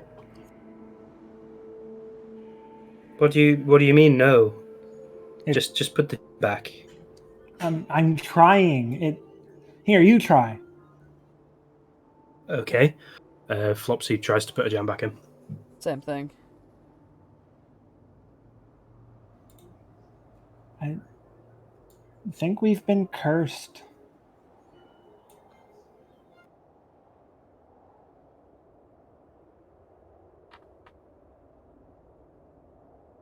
Well, surely there must be something around here.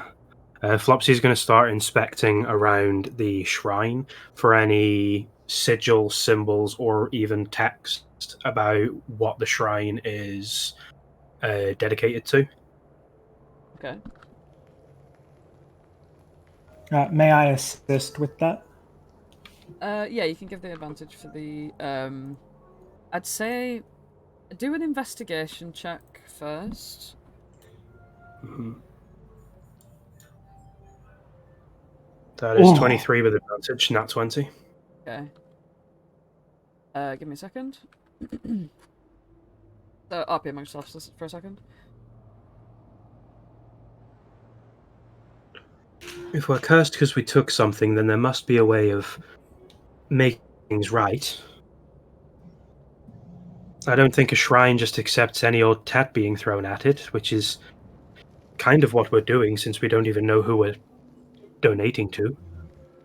Yeah, maybe we have to give something precious to us.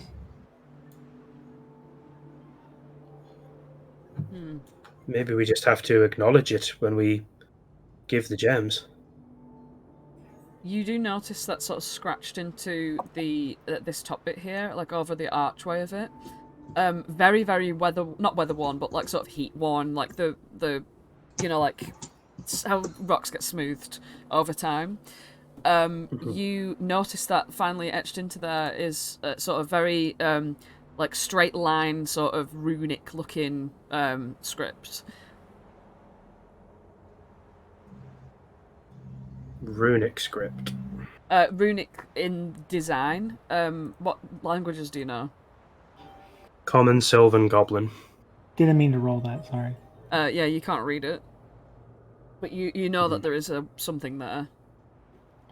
I'm going to message everybody outside. Oh, sorry, unless Aerith. I speak Elvish, so I don't know if that means anything. No. Okay. I'll message Holland. Hey, kiddo, no reason to come in, no explosions just yet, but does anyone speak Runish out there?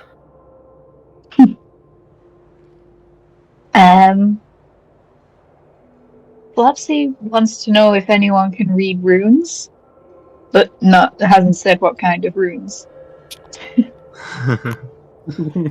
Flopsy, I don't speak it, but I mean, dragon, draconic, maybe there's something to that.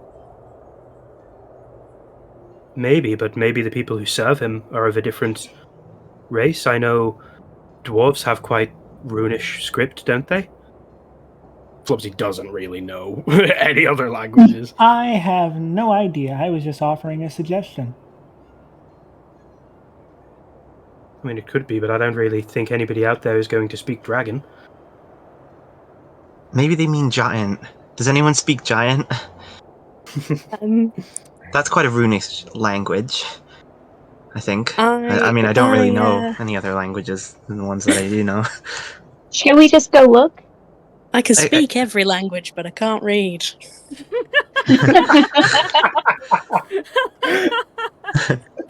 Well, I mean, maybe it's like Celestial. I know that one. Oh, I know Celestial. I didn't know you knew Celestial. And Archie says in Celestial, "Yeah, girl, I know Celestial." That's like the phrasing of speech in Celestial. Because they say the quite Yeah, and Helen says, "Yeah, boy, so do I." Well, hey.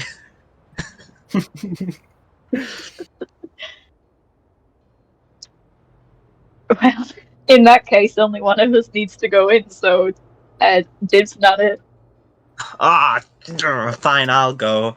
And I'll take Nightmare. Well, I think... Is the horse called Nightmare? The horse is... Yeah, you can call it Nightmare if you want, but it's actually I'll choose a name. Yeah. Oh, I'll take this Mare of the Night. Well, Steed of the Night Steed. I'll take him in. I'm sure he would like the fire. I'm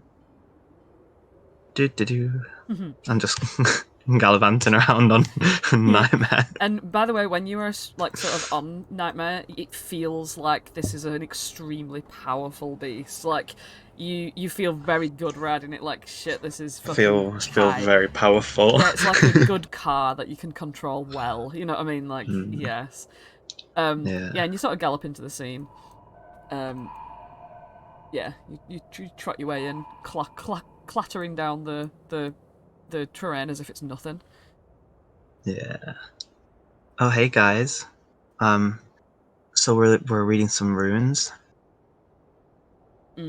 Trying. Well, we're wanting to read the runes, but failing pretty badly at it, to be honest. Let's see. Are they celestial? Roll me an intelligence check. Let's see how smart I am. Smart enough to know what the hell these things are. No. It looks scratchy. It looks kind of scratchy. Is it goblin? I know that too. Yeah, it's definitely not goblin. But it don't look like goblin. I cast speak know with goblin animals. as well. I cast speak with animals. Do you know what this says, Nightmare? Well, you know, not to call you by what you are. I'll figure out an. Oh, do you have a name? No. I was kept as a slave in the abyss for years. Oh shit. Well, you're free now. And you're free to do whatever you want. What is freedom? It's when you're not a slave and you have your own autonomy. Freedom I know. but a mere illusion. No, it's real. Man saves horse boy. He takes a look at it and he goes, I can't read. I am a fucking horse. Oh, right. Well, it's good to know. But do you have a name, or do you mind if I give you a name? They Seeing as though we're like name me. buddies now. They forced me to perform for traveling merchants. Fun. For entertainment. Ooh, can you ride the nightmare? Ooh, try and stay on the nightmare as it kicks around. I'm so sorry. I mean, I hate to admit it, but my dad was like one of those people. But he'd make like Glitterhoof, my old horse.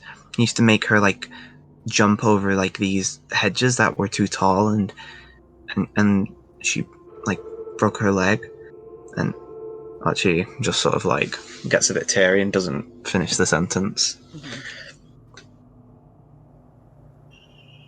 He just sort of grumbles about that and says like some swear in Abyssal that you don't know, like as if to be like bastards. But yeah, he can't read the sign. Well, my companion here, who doesn't yet have a name, Flamehoof. Flamehoof doesn't know what it says. Flamehoof. Well, let me get a closer look. Can you guys like give me a boost or something? Give you a boost. Where do you want to get up to?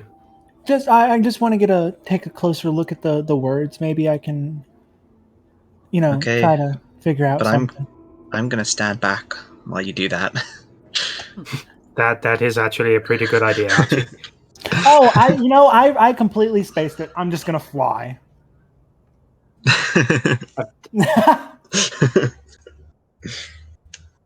Can I get in real close and see if I can try to identify what this like language is? Sure, make a fucking intelligence check.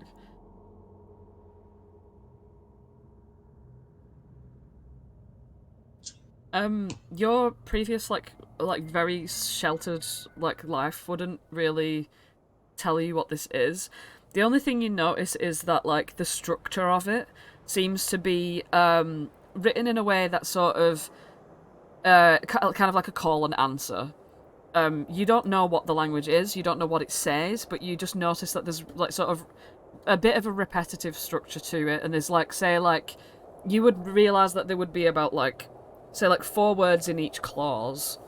It seems to be some sort of compound sentence, but that's literally as far as you get in because you don't know the language. While she's still flying, she'll relay that information to the others.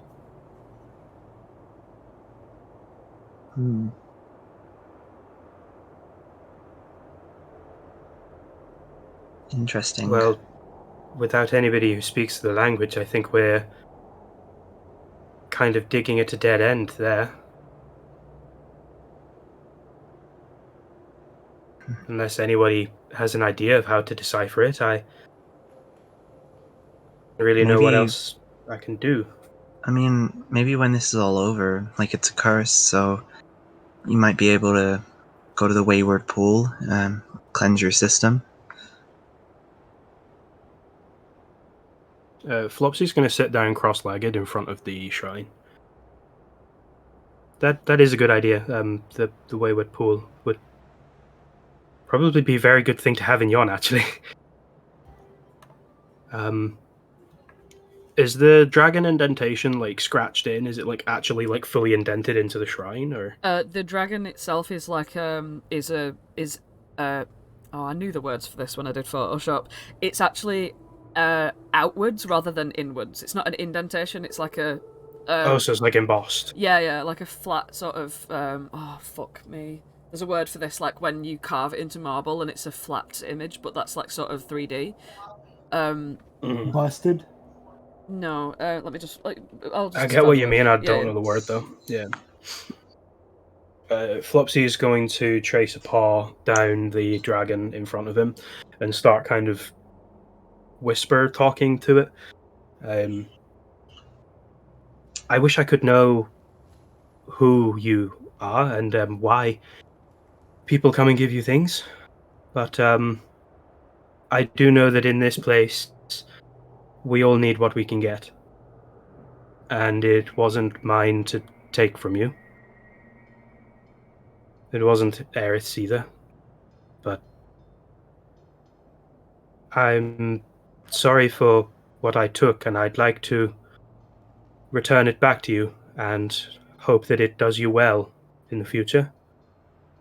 And I hope that just as we want to overcome what we need to overcome, this will help you on your path to do the same.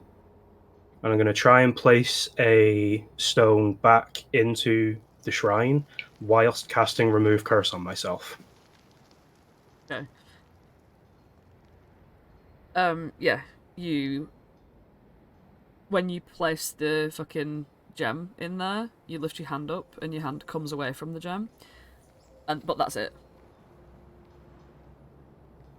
You are able to like sort of get rid of this gem, you're able to let go of it. Mm-hmm. Yeah.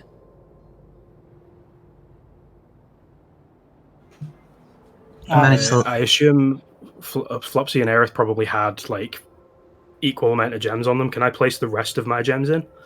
Yeah, you can. Okay, I'm gonna do that and then stand back. You learned your lesson. There you go, Aerith. It is doable. Wait, what? Did you cast Remove Curse on Aerith? No, I cast it on myself, but I haven't told you that I did that. Oh, wow, okay.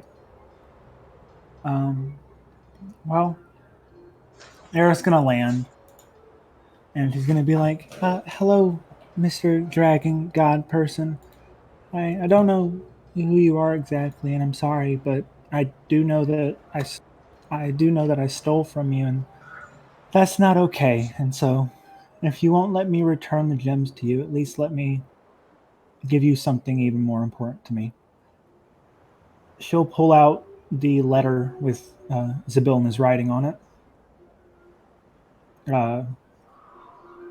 and try to set it in front of the shrine. Okay, yeah. You can put the letter on the shrine. Just for context of where Flopsy is, he is standing kind of behind you. He's ready to cast Remove Curse on you, but he wants to kind of see how Aerith goes about this, and he's just kind of confused at the minute, so he's not cast anything on you yet.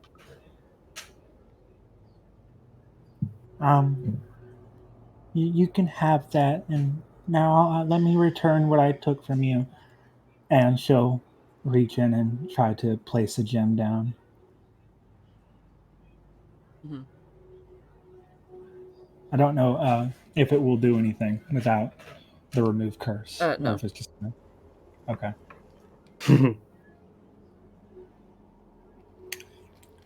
So then Aerith, I imagine Aerith puts down the gem and then goes to pull her hand out, and then it comes back and she's like, "Yeah, I figured that."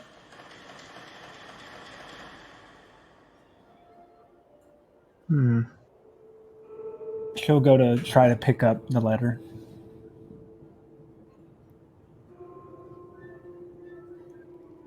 Flopsy's going to message Archie. Full disclosure on this, I kind of cheated. Archie just snaps to look at Flopsy, glaring, and then just rolls her eyes.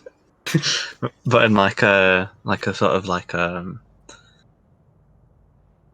yeah, but not in in a way where it's obvious that she's clearly been like, "Oh, Flopsy." And the first glare was just to put you on your toes. Well, I wanted to see if. Oh, sorry. You're good. I'm sorry. It's just still in my message. I wanted to see if Aerith would have learned her lesson and what she would say. How long do I keep this going before I just remove the curse?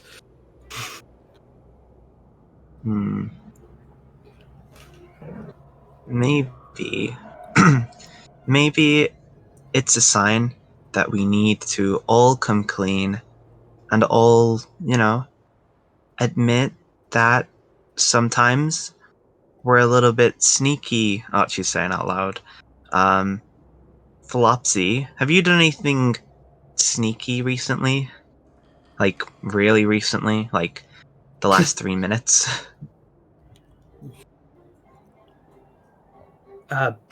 Well, yes, I suppose I have been quite sneaky. Oh, yeah? I recognized that we were cursed, so I sincerely apologized and the curse was removed. With a little help from a removing curses spell.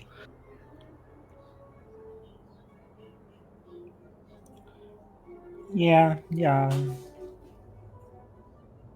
I feel really bad. Aerith, I can cast. It doesn't matter. Apologize to the dragon again and try and put your gem in. I'm gonna remove curse. I'm very sorry, Mr. Dragon God, and she'll set it down.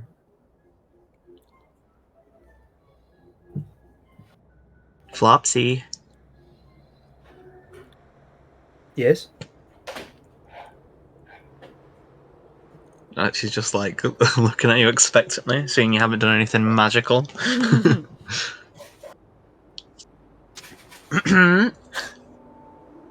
Well, I just said that I cast remove curse.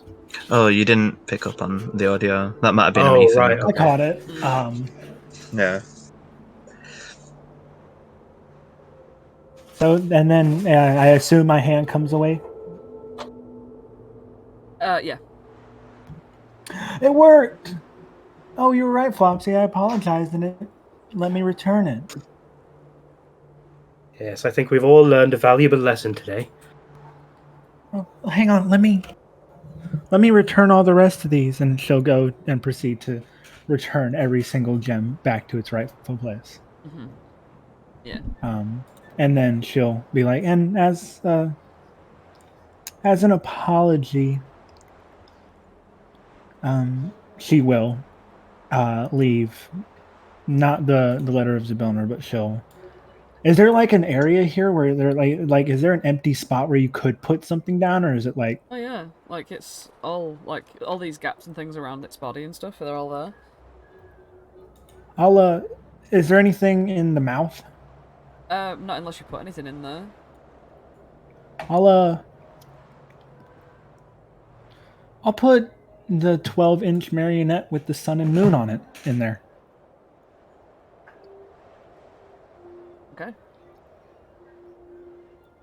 You put it in And the then- mouth.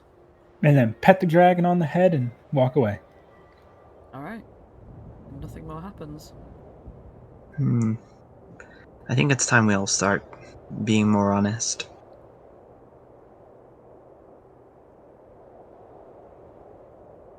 Meanwhile, meanwhile, what's everyone else doing? So Holland and Felix, you sort of chilling. You kind of like on your own for a bit. I guess Gleam and Octavia being a bit more pally would have been like talking to each other a bit more, and Amador and fucking Pollinella are literally just making out. So you sort of left to have a little catch up if you want to. Felix has somehow now got a piece of like barley in his mouth, and his cowboy hat like tipped over his eyes a little bit, laid on the floor with his hands behind his back, head, whatever. Holland's like gripping his new orb really closely, and he's like staring at the piece of barley and trying to make it glow. He hasn't realised you got to touch stuff yet.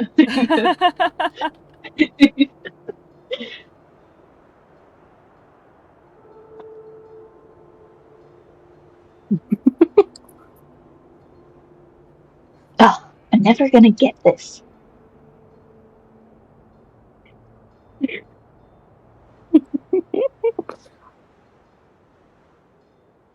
Felix continues silently chewing on his piece of barley.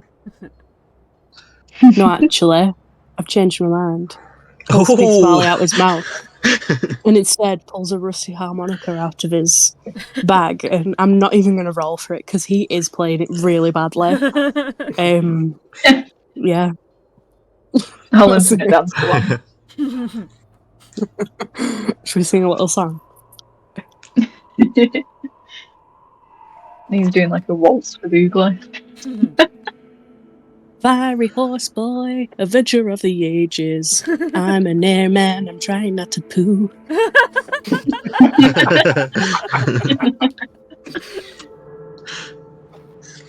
Yeah, actually. What is this melody? I was gonna say, Felix, when you see Holland dancing, like that's all you remember. You like Holland couldn't dance. Like Holland couldn't do anything creative at all.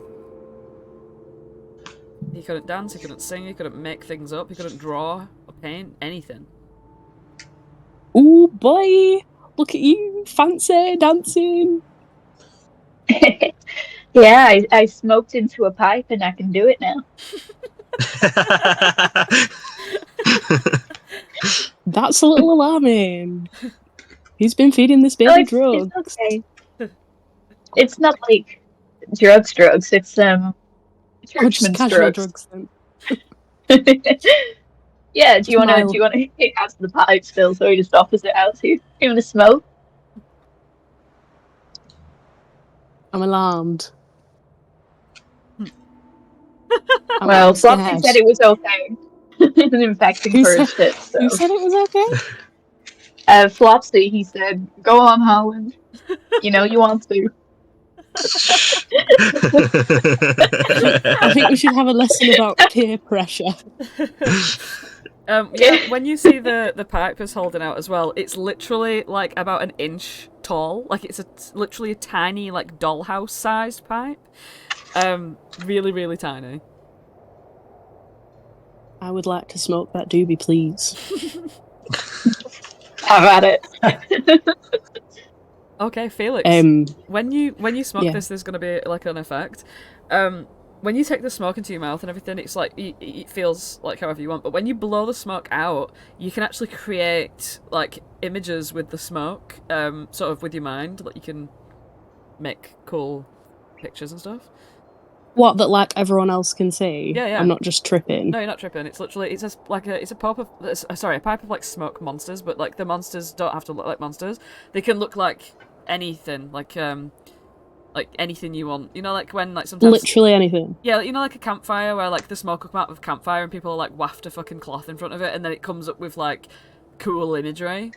You know what I mean? Like I don't know if that's a thing, but you know, that kind of thing. You can do smoke imagery. And I can choose right now what I want it to look like. Anything at all. I would like it to look like a fried egg. Hear me out. And I'm gonna say, "This is your brain," and then the egg starts to sizzle. This is your brain on drugs.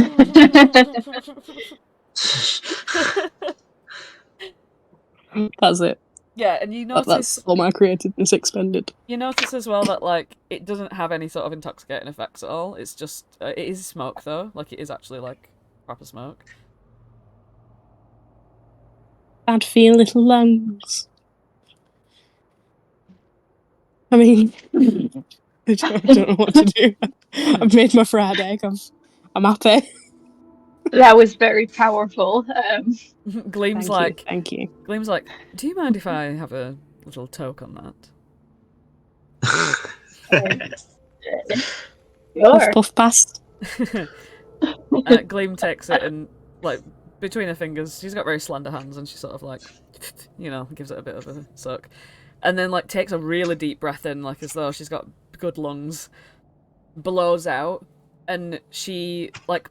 As soon as she blows out, like she fucking, like it's like two, like out of two corners of her mouth, like two separate streams of smoke, like sort of like blow out like twins, and form Glister, the sun-masked twin sister that she has, and herself, Gleam, and then like between them like a sort of trapeze, and she just sort of makes them do one of the routines that she would once do at the Witchlight Carnival, sort of like controlling it with her head like tilting and stuff like that, like seeing how it all works very, very, very perfectly as well. And as soon as they sort of like cross over each other, lightning just strikes angrily in the sky, and then the sort of smoke disappears. Oh, looks like someone's not too happy about that. Way to show me up. You're better than what I did. Well, is that also my brain on drugs? Yes. What do you mean, show you up? Can you do tricks like that? Well, I made an egg, so. No, I mean like. I don't know. I mean, I presume to be an air genasi, right? Yes. Well, they're quite sprightly. And you do the things that I showed in my smoke show. I'm sure I have a book of acrobatic tricks somewhere, maybe. It's legit in his fucking inventory too. Yeah, fucking.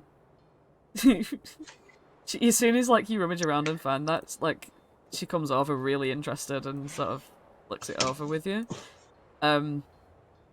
What was it? It was a book. Was it a book of like flying acrobatic tricks? Yeah, I think so. Yeah. She's really interested and she sort of like just starts reading the book with you. Oh, but then if you're not reading it, then she just takes it from you and reads it herself. Like looking at all the pictures.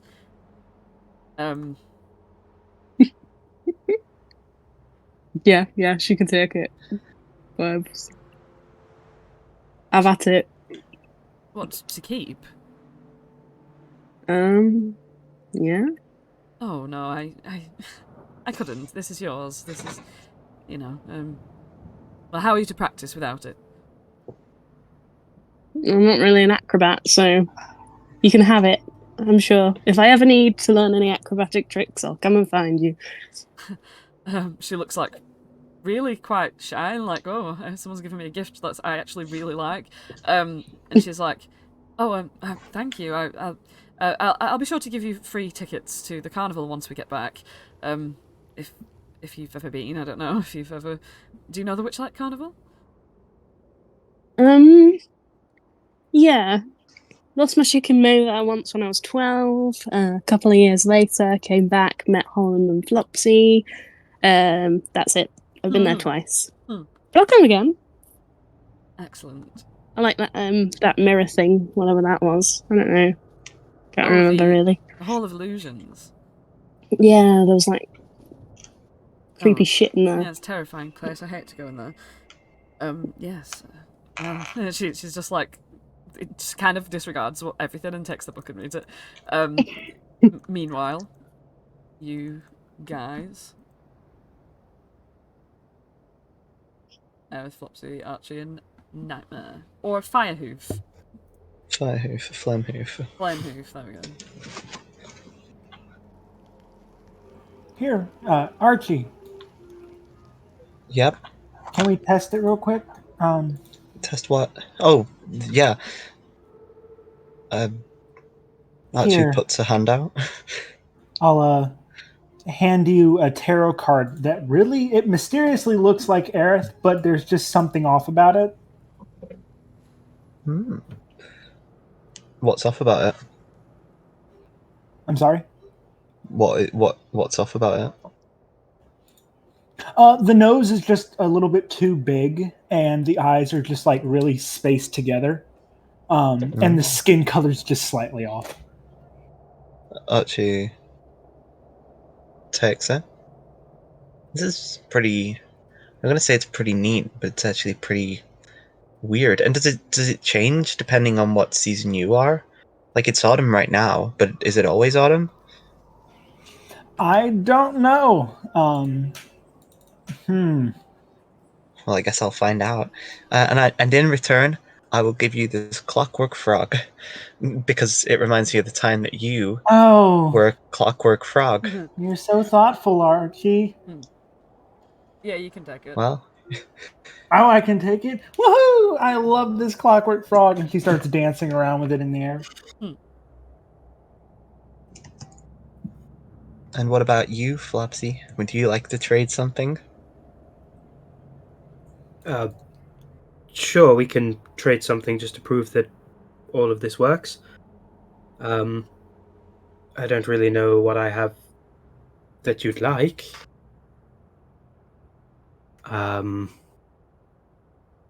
I could give you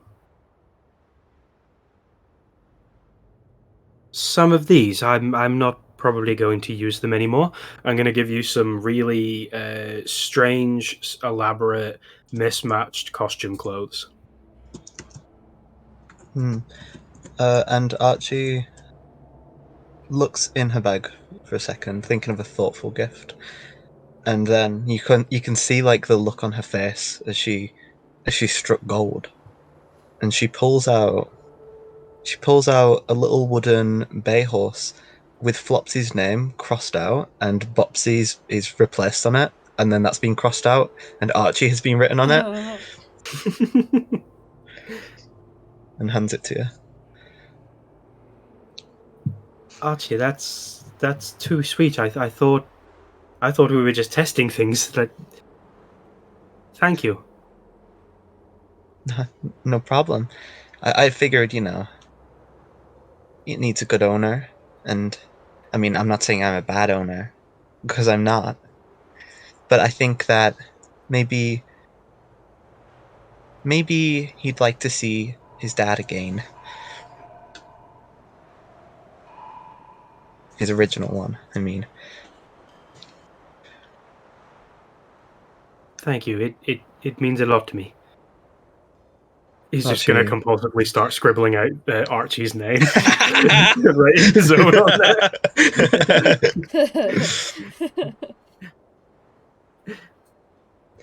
That horse has been everywhere. Well, I think we should get galloping on our horses and head on back. And Archie's going to gallop away. Flopsy, you wanna fly for a minute? I'm feeling nice, No, okay. I don't want to keep everybody waiting, but if you wanted to fly us out of here, no, yeah, that's what I meant. Sure. She holds out both of her hands. Flopsy takes both of them. I'm gonna. Yeah, okay. The DCs tend to just even carry him off the ground, but what it will do is just half your movement speed in general. Yeah, you can lift him, but he's a bit heavy. Yeah, Aerith is like, oh, this is I've never actually done this. Away we go, and it's just a really slow, like, hover out of the cave. He's just like dangling. He's not helping in any way possible. Oh my god.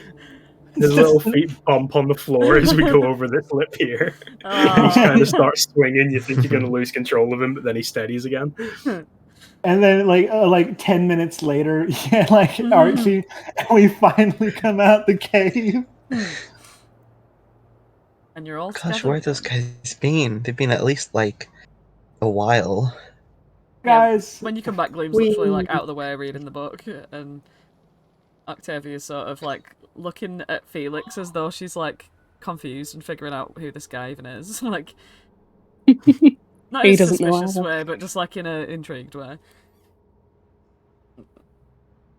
But yeah, you all Did it meet work? each other. There you go. Yeah. Well, we don't have any of the stupid gems anymore, and we can take things and give things as we please. So I think we all learned a valuable lesson here today, he says while staring directly at Aerith. And I think we're ready to continue. yeah. And I drop Archie, or Flopsy, and fly over here. Felix Flopsy picks would like himself up from his box. to. Felix would like to sincerely gift Flopsy a lobster-shaped lollipop and give Aerith the ugliest pair of socks to exist in the world. They are a shit brown with like green spots on them. Oh my god, these go with my hair. Thank you so much. Lobster shit. Thank you, Felix. I've never seen anything like this ever, but it looks very tasty. Hope it doesn't taste like lobster. I don't know what that tastes like, but thank you. What does it taste like when he licks it? Fucking Felix. Spicy strawberries. Did you keep this next to the pouch in your bag? If you're insinuating that Chinese spice is spicy, it's not. I'm a very white bunny.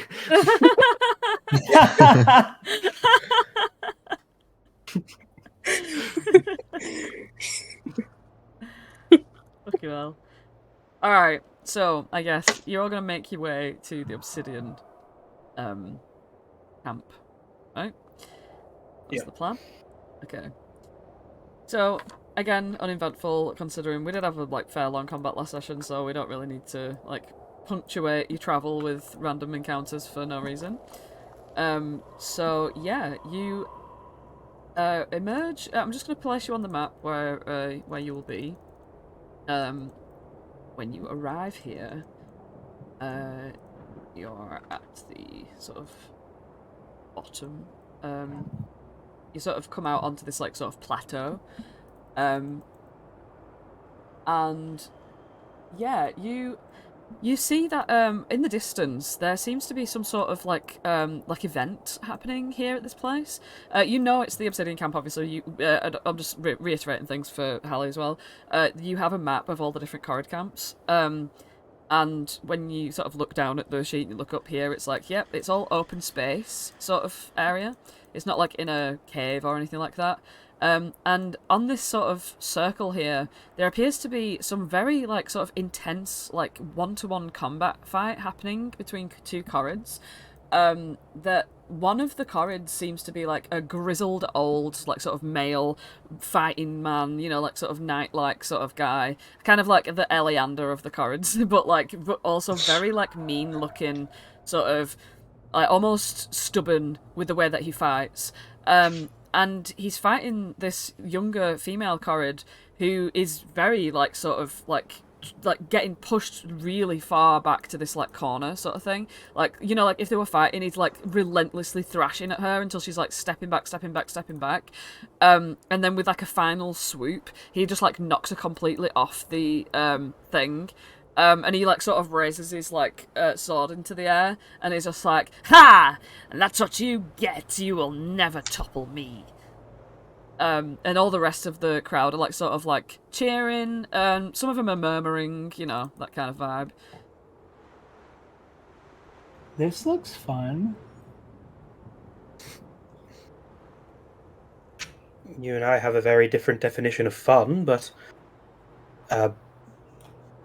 maybe we could get into it. It seems sporting, at least.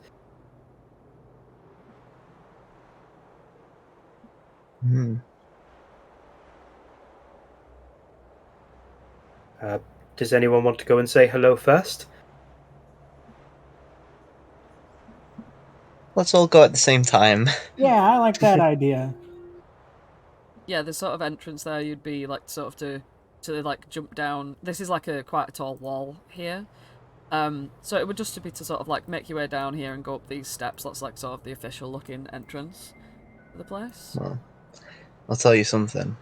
Flamehoof, despite Archie's protests, doesn't play by them rules. Flamehoof just flies his way up. It's like he's dancing on... Not dancing, because he doesn't dance. Okay. Mm-hmm. But he's like stepping on like almost like flamey steps in there, because he whenever he steps on something, it's like a little flame effect, right? Mm-hmm. I'm just letting you have a bit of description of Flamehoof. Mm-hmm. And yeah, Flamehoof can actually fly. And Octavia's with me as well. Oh, Aerith isn't. Wrong elf. Oh yeah, Octavia's on the back of it, like holding your waist as you fly. You're giving her a backy. Yeah, and you all sort of like trot your way up there. Uglay's gonna sort of like chill at the bottom, and Amador's gonna be like, "Ah, a rousing battle! I will watch from the sidelines." Obviously, trying to not display the fact that he's a bit nervous of that. With his tiny little fucking rapier, it's not a match for this guy's huge obsidian longsword that he seems to have. Gleam sort of like hovering around near Felix a bit more, considering the interesting book that they had. So Gleam's sort of just walking with Felix, and Holland, I guess, following up. I tried to move Flopsy up, and he just seemed to disappear. Is he anywhere like on the map, or should I just add a new one? Flopsy just leaves the world. Where is he? Oh, I don't know. Yeah, I'll just put him on. Flopsy's done a Felix. There you go. Okay. I'm going to come back with so many mugs. As you all, obviously there's not like a lot of room for you all to like whatever, like as you sort of get to like this group of Corrids, imagine as well that like whenever I've just put Corrid on the name, or if they don't have a name, then like they're not like, they're just like civilian, you know what I mean? And they're all sort of like grouped together, sort of like watching the fight and everything. You can sort of hear the sort of like murmurs and things like that. Like one person's like sort of whispering like you know, you never gives them a chance, you know, like the sort of how are they ever gonna grow if they, you know, they won't come of age and all this sort of stuff. And then but like most of them are like, shut up, it's cool, you know what I mean? And like, but he's literally like showboating around, like literally fucking like stomping and like growling and showing how powerful he is. Guys, this looks fun. Can I go in? You don't need our permission. Well, last time I did something without asking. Bad things happened, so I thought it'd be like good to do.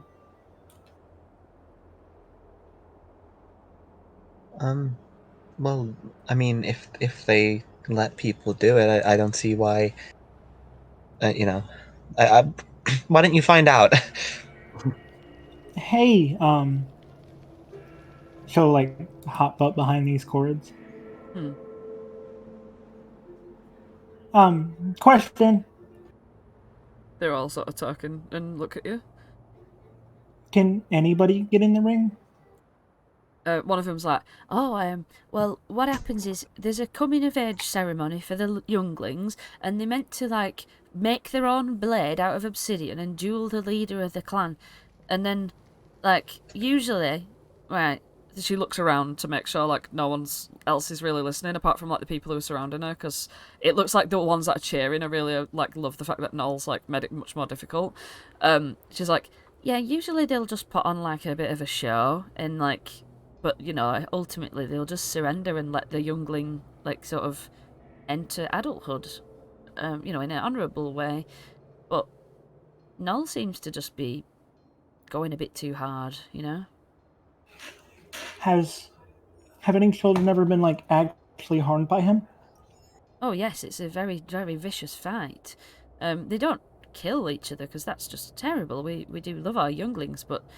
You know, as Corrids, especially the Obsidian clan, we are the warriors of the Corrids. We are the fighters. You know, we have a lot of pride in our fighting.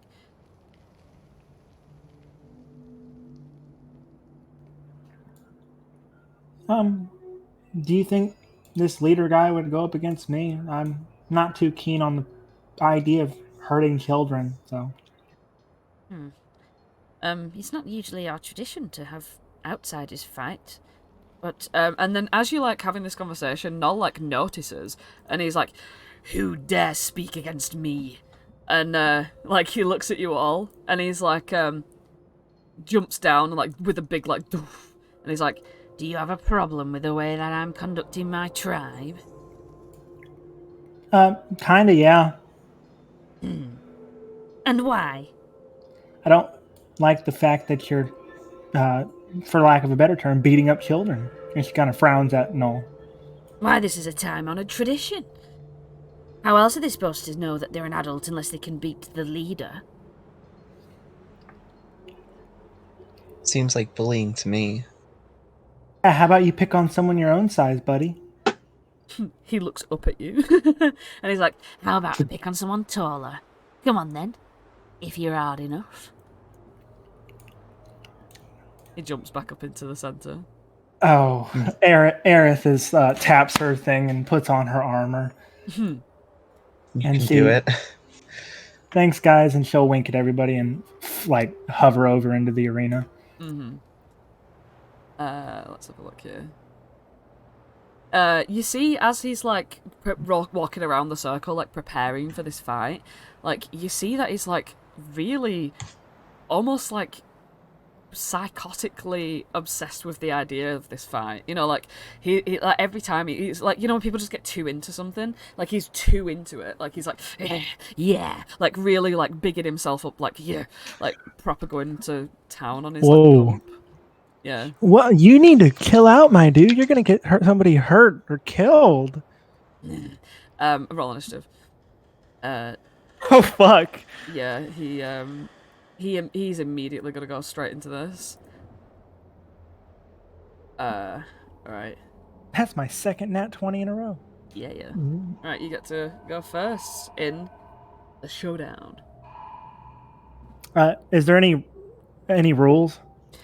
You see that he's holding a obsidian longsword. But no, it's literally like, come at me, bro. See if you can fucking take me down. All right, cool. See if I can take him down. I'll face step behind him. Can I get a wisdom save? Yep. 14. Oh, that will pass. I will take a couple swangs at him. All right. Non-lethal, all of it. Okay, yeah. Yeah, it's still non-lethal. Like, even if he kicks the shit out of you, it won't actually kill you. What the fuck? Doing that 20s in a row? Okay.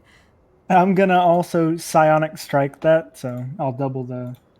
Mm-hmm. Can you non-lethal on magic?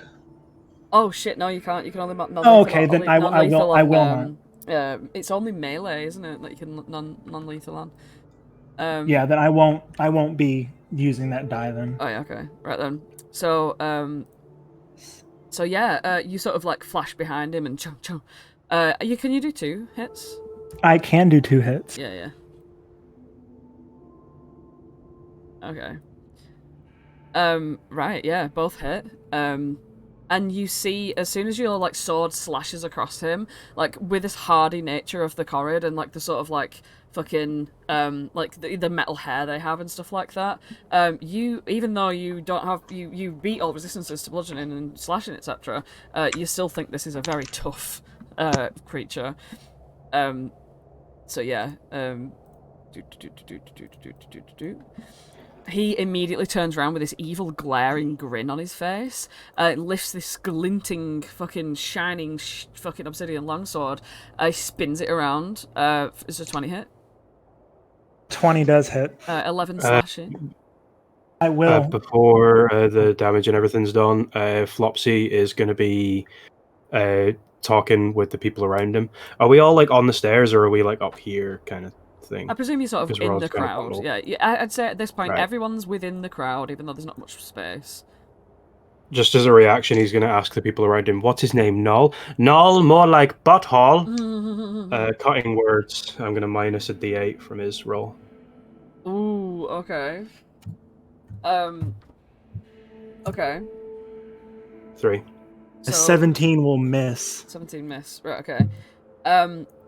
He looks out to sort of the audience when you shout that out, and he's like, that goes against the tradition. That's not a fair fight. Does this thing need help from you? And he's going to take another slash with his obsidian longsword. 18. Miss. Alright, yeah, so he just like sort of spins around.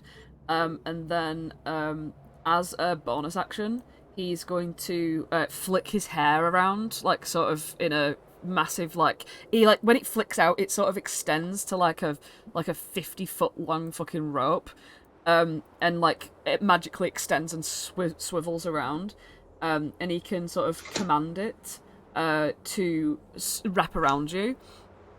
Make a dexterity saving throw, please. It literally completely like wraps around your entire body.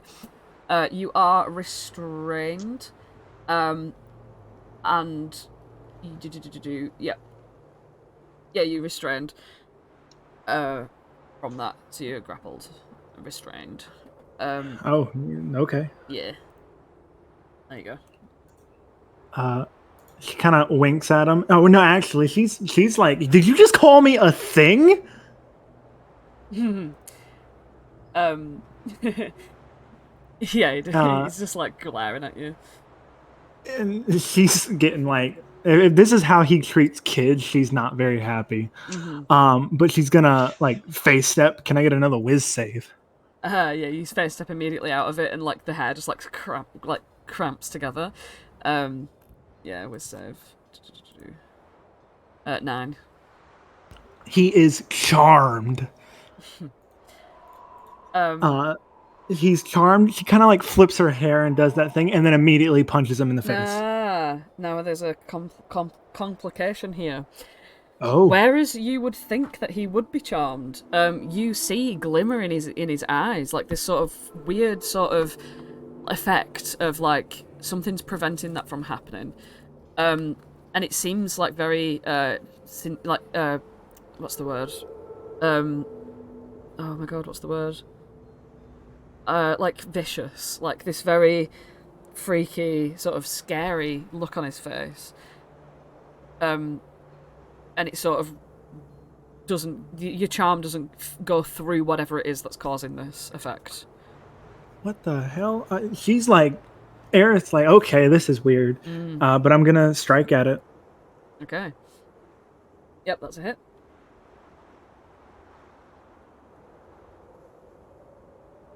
And that's second one will be a miss.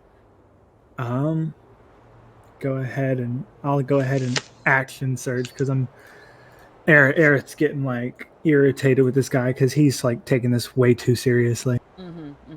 I don't know why I just rolled down. 19. There you go. 19 hits, yeah. So that's the 9. And then one more. Yeah. Yeah, that's a miss. Okay. All right. On his turn, hang on. He's going to try and restrain you again because he's so fucking angry that you got out of his grasp. And yeah, make that dex save.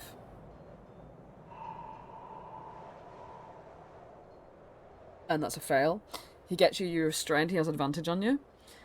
And he sort of like holds you in place with his hair as he swings around with his sword. Oh my god, that's a 31 to hit. What the Holy smackerel. That's 16 slashing damage. I'm gonna block some of that. My protective field. Yeah.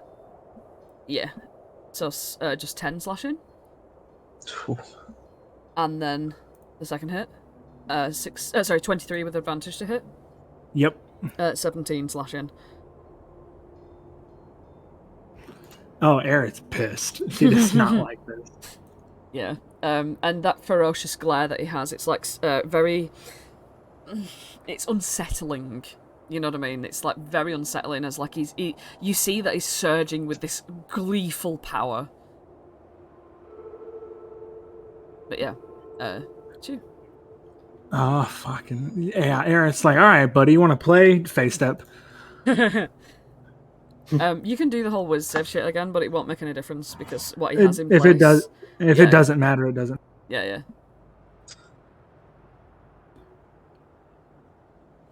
Yeah, gonna...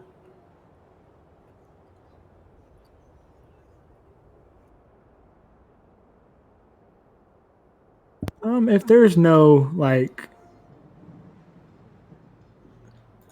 If there's no restriction, she's like, alright, buddy, you want to play? And she'll, pull out that potion of growth. Mm-hmm. And she'll move over here and use her action to down that bad boy. Okay. All right. Which makes her large. Look at the fucking size of her. Oh my god. And she's like, all right, buddy, let's go. Like fucking Aerith's voice is so much deeper when she's bigger. All right, buddy. All right, let's go. Yeah. And she's gonna like unarmed strike this guy for the first one because she gives no shits. She's gonna like full on just like Spartan kick him in the face. Oh god. Yeah, just to tell somebody who's watching. Yeah, hi, Deadly Silence. The Felix is an air genasi. But yeah. Yeah. So, go on then. What are you doing? Does a 14 hit? No. I don't have unarmed. Okay, and then she's gonna come down with the sword.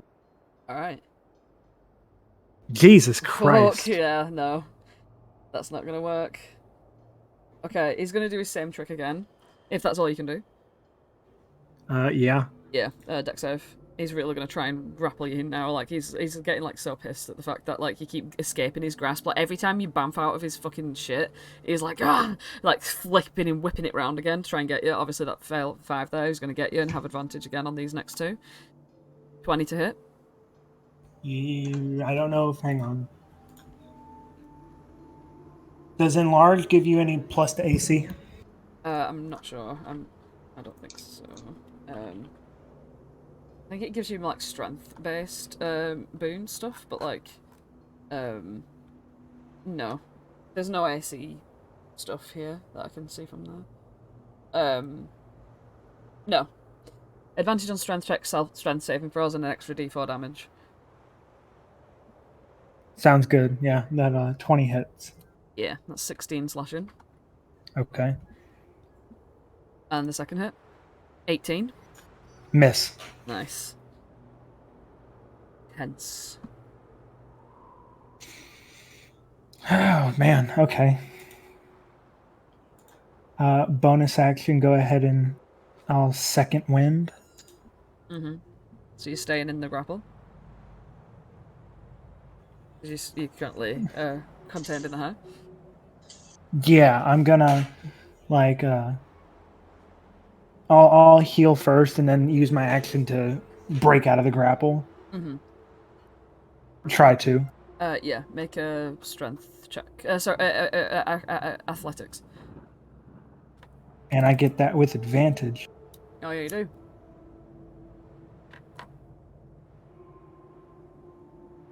Fuck. No. The 20? Oh, shit, yeah, fucking duh. Yeah, I just saw the 9 and just... yeah, 20. Yeah, you get out of there. Yeah, you just literally, like, force his, like, iron hair apart and, like, just, like, slide out of there. And yeah. Yeah.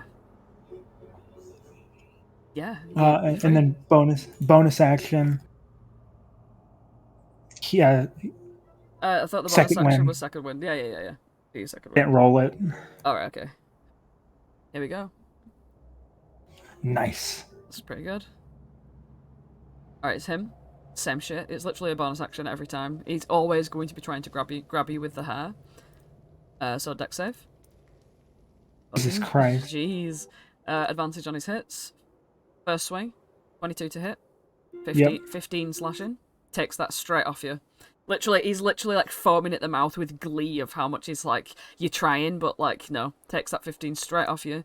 Second hit, 29 to hit. Yep. 11 slashing.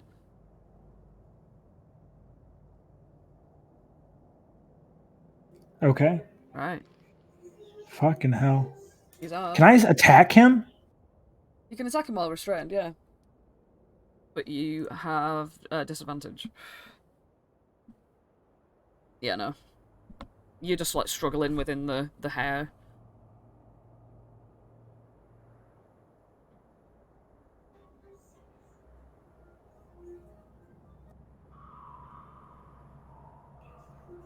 Whoa! Oh. Disadvantage, isn't it? It was 22 with a disadvantage, it hits. Yeah. Fucking 16 slashing coming his way. just the 11.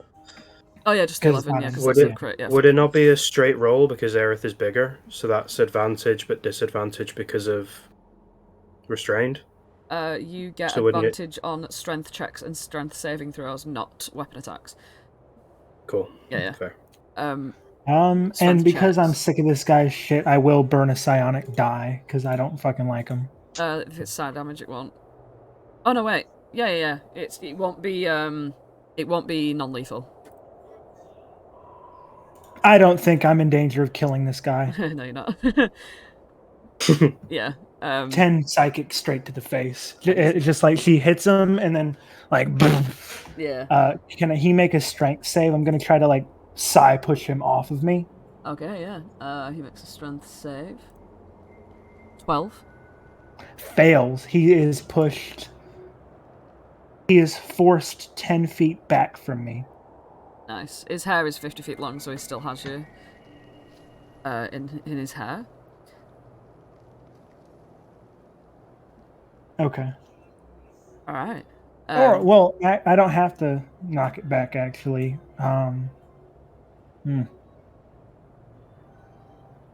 Yeah, I'll knock it back. Fuck it. That'll be me.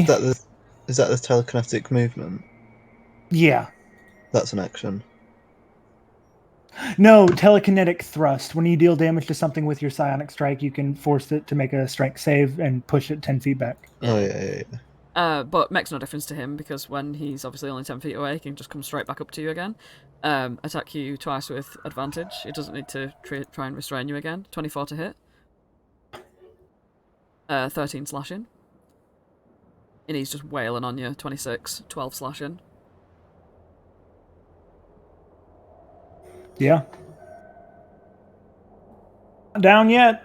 Not down yet. Yeah, guys in the audience see that, like, Aerith's having a shit time of it. Noel looks pretty good. Like, yeah. Oh, she's having a shit Good time of it. It's a very nail-biting battle here. Where it's not close, like it looks like Aerith's really gonna lose. And his like anger is so creepy. Like it's weird. Like it's off. It's like uncanny. Can I roll like an investigation or like something? Yeah. You can To, roll like, an or like an intelligence. insight, I think. Oh, insight would be good. Yeah. Yeah.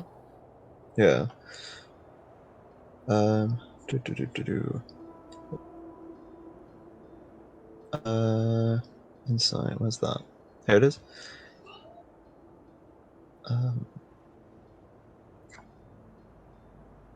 I've pressed it. We're just waiting for it to come through. No, yeah, it's a 16. Yeah, with that 16, you see, like, as he's fighting in this, like, strange, like, weird, uncanny, frothing sort of acting in his eyes and stuff like that, you've noticed that, like, he seems to be under some sort of, like, effect. Like, whether that be... it doesn't seem like a charm, because a charm would be too, like, nice. It doesn't seem to be some sort of command. It seems to be something that, like, makes him need more power and feel like that's what he needs. Like, he's just going to ferociously chase that. So it seems more akin to a curse that he is under. But you've also noticed that occasionally when he takes damage from Aerith, he sort of shakes something out of his mind. In like sort of better terms for you to understand, when he gets hit, he takes a wisdom save, but he's been failing a lot of them. He has to sort of succeed on many of them to sort of break out of this. You can see that there is a breaking out of it mode going on here with that insight, but he's not got there yet because a lot of his rolls have been fails. Archie's going to relay this information to Flopsy, Holland, Felix, Octavia. Okay. Yeah. But that's just in the background. Back to the scene.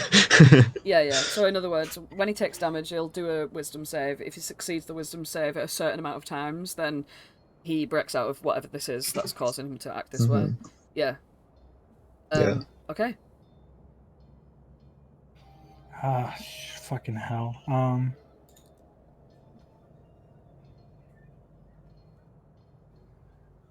I'll try to break out of it again. Okay. Athletics even. Yeah, you break out. Object interaction. Can I throw my hole under his feet? Yeah. I don't see why not. Yeah, I'll throw my hole under his feet and then pick it up. You throw your hole underneath his feet and it sort of expands out in sort of a 5-foot radius circle, so 10-foot diameter circle. He literally just like zoom down into it, like and you immediately gather it up and close it, and everyone in the audience is just like, like, oh my god, like they're all like, that's the leader, oh my god, sort of thing. And you've contained him within the hole. He has a breathing time in there, so. He also takes a d6 of damage. Oh yeah, 1d6 for the... Oh yeah, and that maybe might even tip him into the... Could you imagine? He fails. No, he fails. Yeah, he's still angrily like inside there. But I'm gonna... I have a plan. Yeah, I'm gonna come out of initiative, but he only has like a few minutes of... Like, not even minutes, like he has a few seconds of breath. Aerith's just gonna fly straight up in the air. Like, just as fast as she can, because she's gonna fly up about 120 feet, dash, and then open the hole and drop him back out of it. Okay. So how many feet is that completely? So 120 feet straight drop. Right. Okay. And terminal velocity is 200, is it? So you can do 12d6, is that right? That is correct, I believe. Right, okay. Me to roll it, or are you rolling it? You can roll it, because that's what you're doing as your sort of thing to do.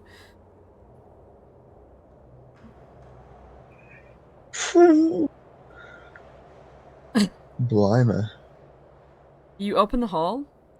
He goes sailing through the sky, and all of the corrids like sort of like look like, oh my god, as he's like falls and immediately splatters on the ground and dies. Oh no! Did you think you could non-lethally drop him? Sally, the little girl one, like literally is like backing away, like like as if she has anything to do with this at all because she was the last person to fight him. And all of the crowd immediately starts being like, "Oh my god!" Like literally like freaking out. Like everyone's like rushing around, and like some of the Corrids are like rush onto the stage to sort of like see like if they can do anything for him to like sort of help. Yeah, this is bad.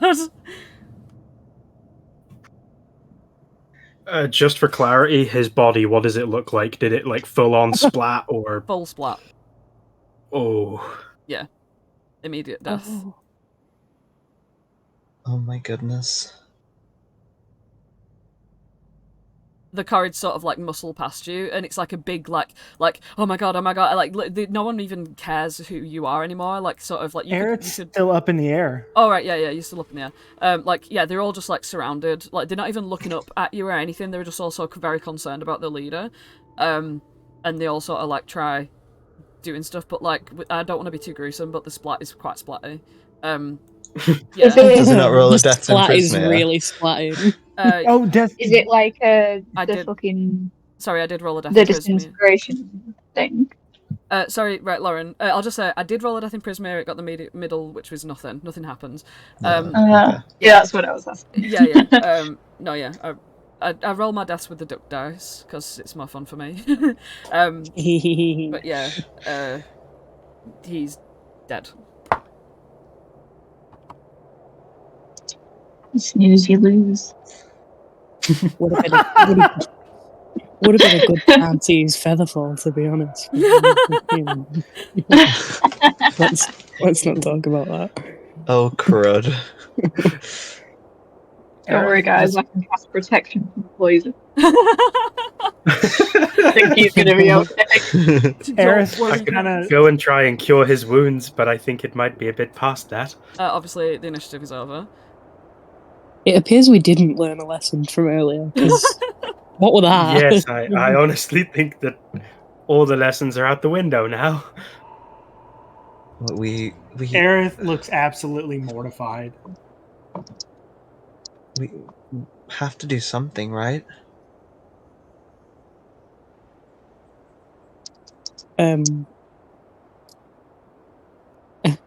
Any suggestions? Holy shit.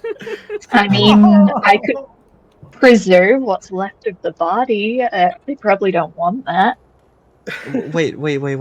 I remember hearing this tale about an egg who fell off a wall, and to fix him, they had to get all the king's horses and all the. Oh no! Wait, they couldn't do it. Oh, shit. Also, a minute has passed, so any Revivify plans are out the window now. Yeah. And You have Aerith's to like Revivify. flying would have stopped. Oh yeah, him. the button. Yeah. Fucking Clapperclaw has that though, doesn't No, it? Clapperclaw doesn't have that. It's in the bag of holding. Oh, right. So, I mean, he's jelly anyway. You gotta have something to revive. Right. I think maybe we should go over to the people and apologize. It's not our fault. Yeah, we It's don't really. I don't know about that. Come on, we're all in this together.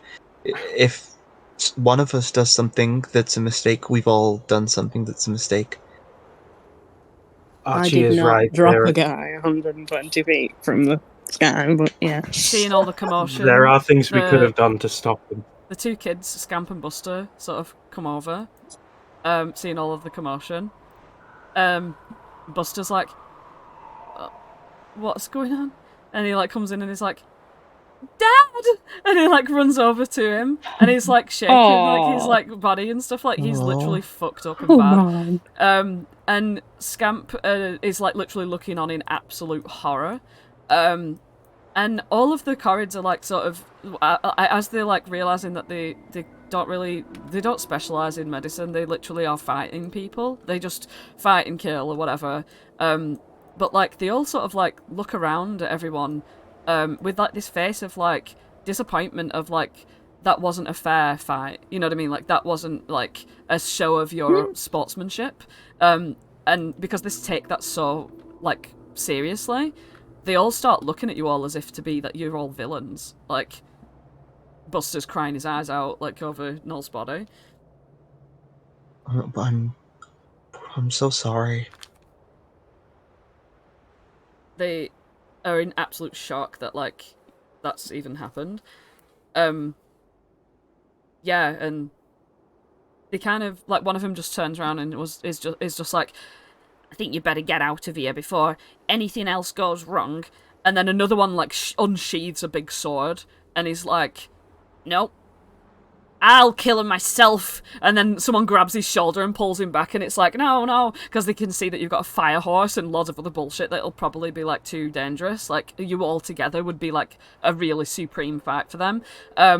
So, but you know, it's like let me at him kind of vibe, and they're all like fucking, you know what I mean? Like they're all bumbling around each other. You get the impression that like if you stay here too long, they'll probably like break free and try and fight you all and stuff. I suppose I understand. We'll get out of your metal hair. Archie, even though it was nothing to do with you, you feel a fucking rock hit you on the side of the head from the crowd. Get out of here now! Get out! Look what you've done! Our leader, our poor leader! Sally's literally like running away. Like she feels somewhat like responsible. Yeah, and then like several other rocks like start to pelt everyone else from the crowds. Again, like I said before, these groups of Corrids are actually much more than just 3 each. Like it's just crowds of them. Yeah, they're all just fucking throwing shit. And Octavia's like, I run, run. Yeah, picks up Felix and I'm gunning it. Yeah. Archie's gonna fly up to Aerith on Flamehoof. Mm-hmm. Come on, we need to get going. Aerith doesn't move. He's just kind of like, I didn't mean for this to happen. That's fine. If you could just get on Flamehoof's back, we can talk about it when we're not looming over them. Aerith will fly next to you. Yeah, and you sort of leave the sound of like chaotic crowds screaming and shouting and angry rocks flying at you like direction sort of thing. Amador is already like Polinella's like trying to follow him. He's like, let's leave. Yeah, and you all just fucking skadoodle, and at that's where we're gonna leave tonight's session because it is 10:30. Oh my goodness. Yeah. Holy shit. I know, fuck me. That's just like so intense. Like, jeez. But yeah, Felix is back. Felix is back. Oh my god. Yes. What an entrance! What an entrance! I know. I was literally so pissed off because I was like trying to do the music at the same time. I was like, it's not working. But yeah. So anyway, thanks you everyone for watching. Thanks for watching, Nat Wannabes. Yeah. These videos are posted on YouTube, so make sure you like, comment, and subscribe. Yeah. Hit the bell for notifications. Fucking kids like, oh my god. And do you know what? Hallie, would you like to do the Easter egg? Oh, Easter egg. Oh. Wait, what? Would you like to do The the Easter Easter egg. egg? The little Easter egg at the end of every session. Would you like to do the Easter egg? No. The Easter egg can be literally fucking anything, Hallie. No, don't put this on me. I'm a special guest star. No. That is the Easter egg. Then that's the Easter egg. Well, that's the Easter egg. Okay. Well, that's all, folks. That's See all, you next folks. time. See you next on Monday, everybody. Nat One. Yeah. And also, Kids on Backs on Wednesday if we're still doing that. So yeah. Hey. Toodle pips. Bye.